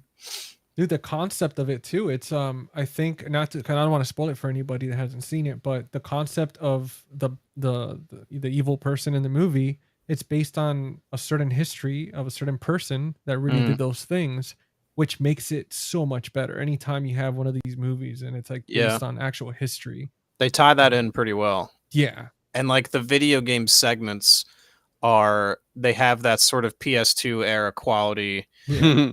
Graphics, and it's very nostalgic, and I enjoy that a lot about it. 100%. Well, let me start writing these down, man. So, all right, so we got some ideas here. Well, dude, I think we're pretty stacked up now. Dude, yeah, Christmas would be a good time too to do like some Christmas horror films. You should Silent Night, Deadly Night. Yep, Black Christmas. You guys should definitely do that. Krampus. Ooh, Krampus. Hey, dude, I like that movie. I think that's a fun movie. Krampus is dope. I like Krampus too. Give me some Tony Collette. I watch it all day. I watch it every year. Christmas Evil. Christmas Evil. Mm-hmm. I think I watched Christmas Evil. I don't remember much about it. Jack Frost. Cry Wolf was a cool little. It's like a pocket in time. Mm-hmm. That movie where like internet messaging and text messaging were like in their infancy. It hasn't aged terribly well, but it's a fun little like time capsule. I think that's gonna be another one too. I mean, everybody's like going. I vaguely remember. I remember watching it and liking it, but I don't remember too much of the story, so I'd have to redo it. I think I'm sorry. I was just gonna say I think Bon Jovi's in it in a weird acting role. Really? I think Bon Jovi plays like the principal of the school that they're in. I don't know why I always remember that. GC and I were talking about Silent Hill earlier. Oh, dude, that's like that's another movie that I forgot how good it was. I love for Christmas. We can talk about Christmas, Bloody Christmas. You guys ever seen that one? Yeah, I watched that one back when it came out on Shudder. It was all right. I didn't love it. Robot Santa. Yeah, it didn't really deliver much on the Robot Santa, like because it's just a guy. It looks like a guy for 90% of it, and then I think he maybe is a robot in like the last 5 minutes. You know what I love about this series is that when I started Cinema Rewind, it was to just go back to all types of like genres of movies, and somehow every time we do an episode, one of us is like, "Do you remember that?" Like Steven, we just get on, and I'm trying to show him something, and he's like, "Hey, what did you think of Silent Hill?" And I was like, "Fuck, now we got to do an episode on it." And it's like There's a lot of Did you guys do an episode on Silent Hill? Not yet. Are you planning on it? I want to. I want to so bad. That'd be cool. Yeah. All right. I mean, I did a video on Silent Hill. It's almost an hour long on my channel. Yeah, it got tied up in some copyright shit, and I think it really like killed any momentum that it was gonna have. But I'm really proud of that video. I really like that one. Like, what was it? What was it that caused the strike? Was it music or footage? It was footage of the movie. But it's like it was nothing that I hadn't done before. It just happened to me because it was Sony. Sony, I guess, is really gonna give you problems. And it was like the first time since getting monetized that I've had problems with copyright. So it kind of fucked me, for lack of a better word. But dude, that sucks. It was a learning experience, and the video's still out and people can watch it. So I'm gonna check that out, man. I love Silent Hill. Like, thanks. Thank you so much, man. I appreciate you saying that. High volume video. Yeah. I think it's the best video game movie ever made. So I love Silent Hill. I would say, I mean, it's definitely up there. I can't really think of like too many other. Not better than Uncharted. What? Well, certainly in the horror genre, I could see the case maybe for something else like Sonic or I don't know, something like that being better. But for horror, I don't think it's even close. No, but if we're talking about just video game movies in general, you gotta love Tomb Raider. The Tomb Raiders with Angelina Jolie. Yeah, man. Those were big when we were young, I'm assuming, right? Back then that shit was awesome. Yeah, Brian would remember. That That's yeah, I figured he probably knew Silent Kill. Dude, yeah, they did. It sucked, but it's all good. That happened to me with the Criterion trailer that I made. So I got the license for that song, and I upload, and the next day it says, "Oh, copyright," and I'm like, "Oh, that's weird." So I look at it. I go to the whole process of saying, "Hey," like disputing it and stuff. I'm like, "Dude, I have a license for it," and then like 30 minutes later, they're like, "Oh, it's been resolved. Sorry about that." And then with the live stream, it goes live yesterday, and then today I checked this morning. All of a sudden, it says copyright again. I'm like, I used the same song. We just went through this yesterday. I have a license. Dude, that Yeah, shit I turned on the monetization for it. It took it off. Yeah, they flagged it for me. For which one? For the live stream, Criterion. Dude, dispute it, because I like, you just tell them I have a license for it through Motion Array, and they'll immediately like get rid of it. Wild. Yeah. That's what I had to do for my intro video that I currently have. I got it from them, and that's Yeah, like definitely do that, man, because it's bullshit. And not to mention, I mean, it's doing that video, the stream's doing very well, so you might as well like be able to make something off of it, 100%. Where you guys at on I know we were talking about video game adaptations, but Zach Kreger doing Resident Evil in the near future? I'm very excited about that. Yeah. I think he is probably the only one who has the juice to pull off that kind of project. I also agree that Mortal Kombat 95 is awesome. That was a big part of my childhood. I love that movie. Absolutely. It's not good, but it's fucking but it's fucking awesome. Yeah. And that's really all there is to say about that. It's like, hey, those are $500 sunglasses, asshole. Dude, I mean, I'm actually excited for the new one too. The trailer looked pretty cool. Yeah. I don't know about you guys, but I love like the Resident Evil franchise, as cheesy as it is, as not adapt to the game. Like it's so entertaining to me. Like, what do you guys feel about that? I like the first three. Okay. Of the Paul W.S. Anderson ones. After that, it's a pass for me. It's not the games, and the games are what I love, and they're just kind of doing this other thing, and I'm like, well, it's not really the games though, is it? Like, like this other thing they're doing was just kind of random. It felt like they're just talking. I don't know. I hate it. It feels so obvious. Like, just do the game. Just make the game. You have this blueprint. Just make that. But they keep insisting on doing this other shit. Thank you so much for that compliment, by the way, man. I appreciate that. Dude. So overall, guys, to turn it a little bit around, because I know we've kind of strayed off of the set, haven't we? It's fun though. I like talking about this stuff with you guys. Oh, absolutely, man. Like, I mean, that's the thing too. I like doing these like episodes, because once you go over the whole movie, like it kind of leaves it open for everybody in the chat to kind of either, if they want to keep talking about the movie, or throw other stuff in that relates to it, which a lot of stuff we talked about does. Like, everyone in the chat is also saying really has a lot of great questions and stuff, and it's fun. No, absolutely, man. That's what happened to me yesterday too. Like, our stream went like over 3 hours, and that was not the intention, but time flew by. And then afterwards, I was like, guys, I'm so sorry it took 3 hours. And they're like, dude, I didn't even realize, like, I was having fun. I was like, okay, thank God. Yeah, it goes by quick when you're talking about stuff you're actually into. I don't get to talk about this shit at work, so. Yeah, same here. Raccoons. So that movie, ooh, they were getting closer. Yeah, they were starting to get it, but the problem is they tried to adapt the first and the second game, and they also do a lot of character assassination. Like, Leon is not Leon. It's stuff that if you've played the game and then you're like, oh, that's supposed to be this person that I'm super familiar with, I don't buy that for a fucking second. So like that immediately killed it. But they're getting closer. And now I really think that hopefully with Zach Kreger, he's going to be able to take all the lessons that we've learned up to this point and really make something special. Yeah, I agree. And did you guys see Until Dawn? No, but I saw it's on Netflix, and I want to check it out. I'm going to probably do that soon. Okay. Yeah, I haven't seen it. Me neither. Yeah, I know it's on Netflix now because someone told me it the other day, and I want to check it out and just see how it is. Because I've never played those games before, but I know people love them. Sorry, Steve. I think I cut you off. Oh no, you're good. But I was just kind of noting on the Resident Evil movie that Zach Cregger is working on. I know he mentioned that he wants it to be a faithful adaptation to the original games.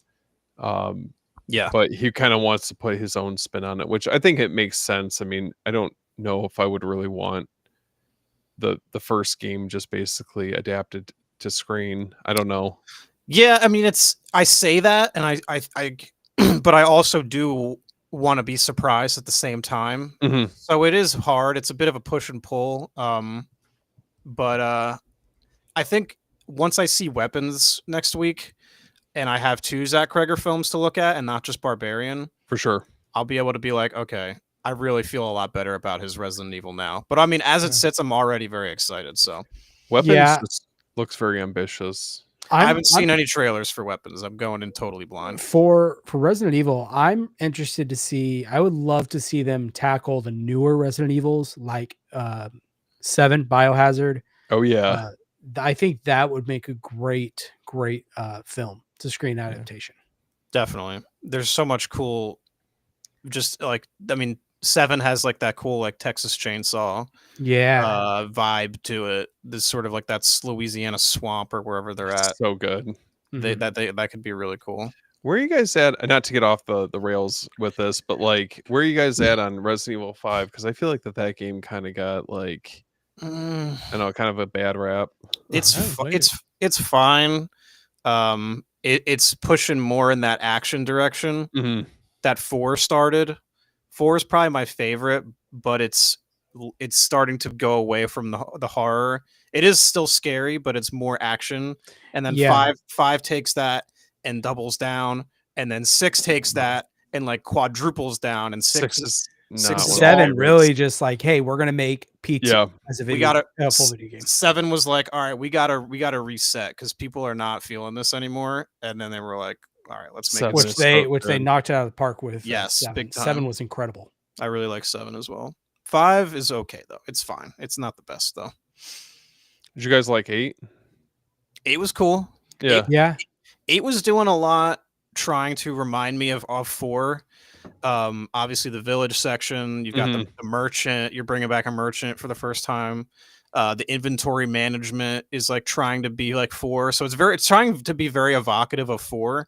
And I think that that set me up for disappointment because it wasn't as good as 4. But it's still a cool game. Yeah, I don't know. It's got some flaws. Yeah. I think Resident Evil 2 and 4 are the best. 2 remake is incredible. I really love 2 remake. I was really I always thought what they should have done with Resident Evil 3 is they should have just kind of put those games together. Just do a part 1, part 2 with the remakes at least. Well, they cut so much out of 3. Well, that's what I mean with the remakes. They should have just kind of retold it as a part 1 and part 2. Yeah, I think it sucks that they cut so much out because I never played the original 3, and a lot of people who are playing the remakes haven't played the original, so this is their first time experiencing that game. So there's no reason that there should be stuff that's not, you know what I mean? Like, I hate when they cut content like that. There's like this whole clock tower sequence from 3 that they cut out, supposedly. I don't know. I haven't played 3 or the original 3, so I don't know what happens there. But yeah. You know what would be a good concept for a game if they did like a Descent movie style game where you're like that, like underground, and you have like a timer where like you have a certain amount of fire. And this exists. This already this exists. Sorry, GC. Sorry. It's called The Forest, and it's actually a multiplayer game. And I played it with my friends during COVID, and it's fucking awesome. Really? For what console? It was on the PC, and it's like a survival kind of game, like almost like Minecraft, but with realistic graphics. And you have to build up like a base and stuff. And there's like waves of enemies, like zombies, who come at you. And there's a story element as well. And you have to explore these caves. And there's like items that you find in the caves, and you eventually find more items like that'll help you traverse the caves and stuff. It's fucking cool as shit. I forgot all about it until you really said good that. ratings. It's cool, right? Yeah, I would say go and look up some gameplay footage of the forest, specifically the stuff in the caves. It's really cool. I forgot all about that. Good call. Yeah, I'm gonna look into that because I was just thinking about it. Like, I'm very see, I don't play mainstream games. I play the very under the radar, like in the marketplace type, like the park, for example. That's one of them. That's like this horror based game where like this kid gets lost in this park, and then it was a long time ago. Like I think the parent or somebody's like there looking for him, and just old like games like that, man. They're not that many people are talking about. They're not mainstream. Like those horror games, like Agony, for example. I don't know if you remember that one from like Never played Xbox that. 360, where you pretty much go through like the layers of hell and stuff. Okay. Dude, games like that, man. Like where you just that's what I was thinking. I was like something where it's just dedicated. You're just like first person or something, and you're just going through this like dark cave, and all you have is like literally the same situation as the movie. Like pretty much just like the light, and that's it. Keith said the Castlevania animated show on Netflix is pretty good. Did you see they're doing a complete series? I saw Viz. That's cool. Saw that, yeah. Viz Media, I think it's called. People seem to like that show a lot. I haven't seen it though. Neither have I. Did But you guys this ever release play is pretty cool. Did you guys ever play The Quarry? I know you guys were talking about Until Dawn earlier. No, that one slipped by me. Oh, it's fun. I think it's available on Game Pass actually.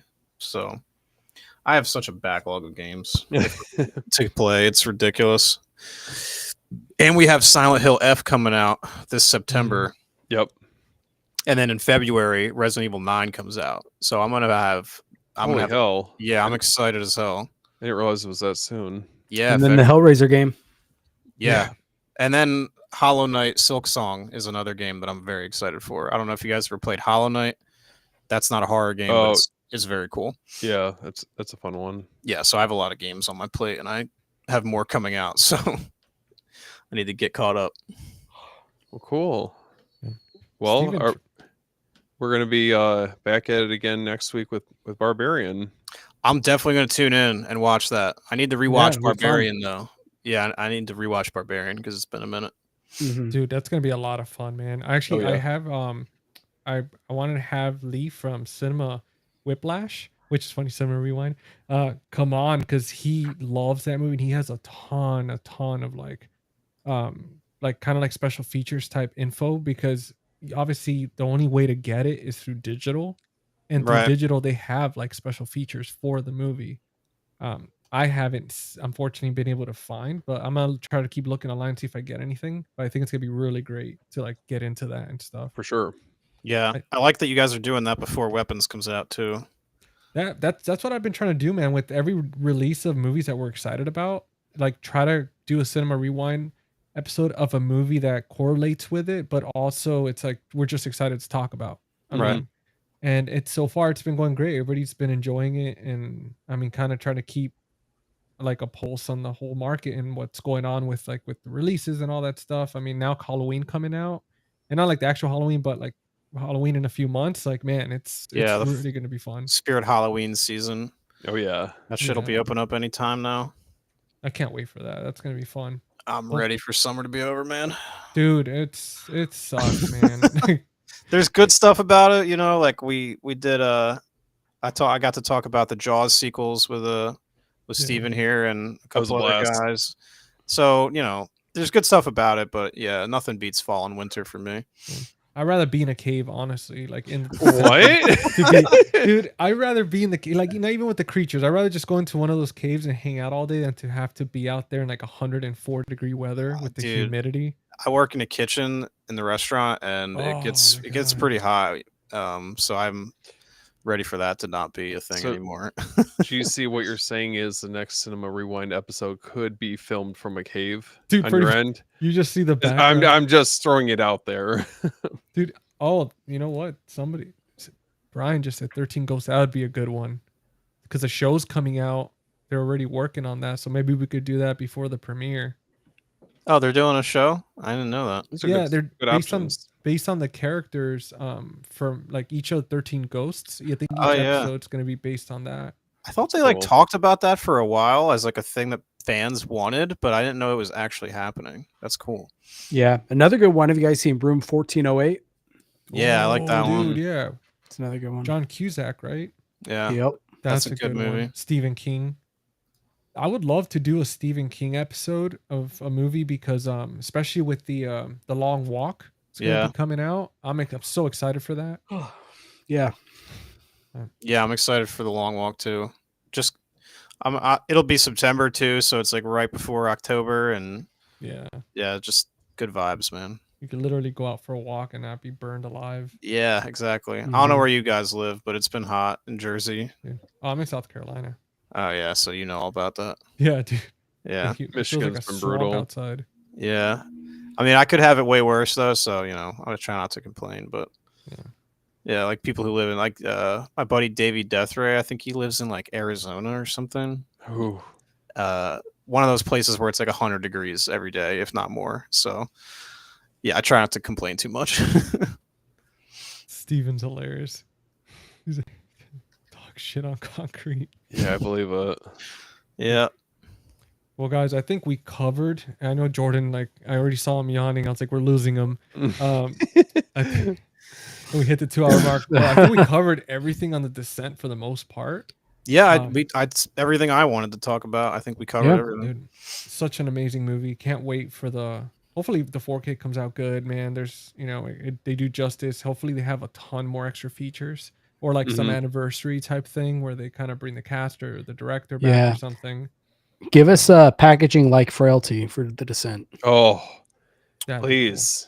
Who released? Lionsgate Limited's doing it. Yeah. Well, didn't who did Dog Soldiers? Was that Second Sight? Yeah. Yeah. Yeah. So that's what I was going to say. The director, what was his name again? Neil Marshall said that his post, he had commented on someone's post that it is definitely not Second Sight. Oh, okay. Damn well, it. Unfortunately, that gets rid of that suspicion. That sucks, but Well, all right, guys. GC, thank you so much for having me on tonight. By the way, and if you ever need a guest for a future episode, hit me up, man. Dude, you're already on the list, man. You're coming back. And I even though I know a lot of people on the comment section know us, let's go around either way just in case anybody that watches the recording might not. Start with you, Steven. Let everybody know what you're working on, man. Where to find you. Listen, first and foremost, I'm just thankful we all made it out of the cave alive. No, but seriously, you guys can find me at After Hours Video, Instagram, TikTok, YouTube, you name it, and then co-hosts of Beyond the Blood podcast, so you can find that on all podcast platforms. Wait, and there's another podcast. Oh, that's right. Jordan, you want to do the rollout I on can this talk one? about it. Yeah. Well, it's my turn now. Oh yeah. You can find me the Movie Den, YouTube, Instagram. There you go. Oh yeah, it's like blocking you. I thought the promo code was Beef Cheeks. Beef Cheeks. I'm gonna change I'll just stay right here. Okay, so you can see, right there. Anyways, no, you're gonna make. There we go. There we go. That's better. Yeah, save 10% off your first order. But anyways, no, you can find me on YouTube and Instagram, mainly Twitter. I keep saying this and I keep failing, but I need to do it. I need to get back onto TikTok. I have a couple of videos, but it's just another recording that I have to do. So that's the only thing.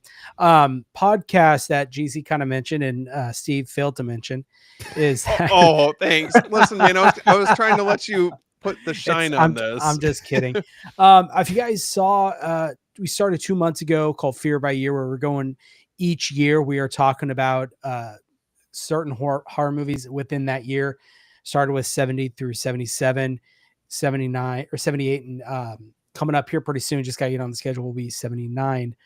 But we are kind of transitioning and changing it up a little bit.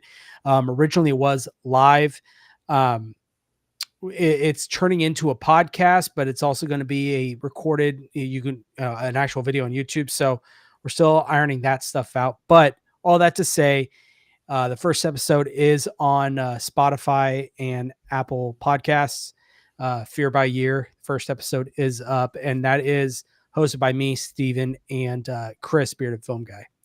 So And you catch it Mark out was there. on an episode. And Mark, yeah. So the Yeah. one that's up, you're not on, but Nah, the it's next all episode you will be. That goes up on the Nice. podcast. That is going to be your episode. sweet. What Yeah. That about was a you, good Mark? time too. That's cool that you're making it a podcast. I think it's a good idea. Yeah. What about you, Mark? Let And then I everybody guess know where to find you. I guess that's me now. Yeah, you can find me on YouTube and Instagram at Tales from the Shelf. And I alluded to it earlier. Summertime, much lighter on content. It's just harder to get stuff done.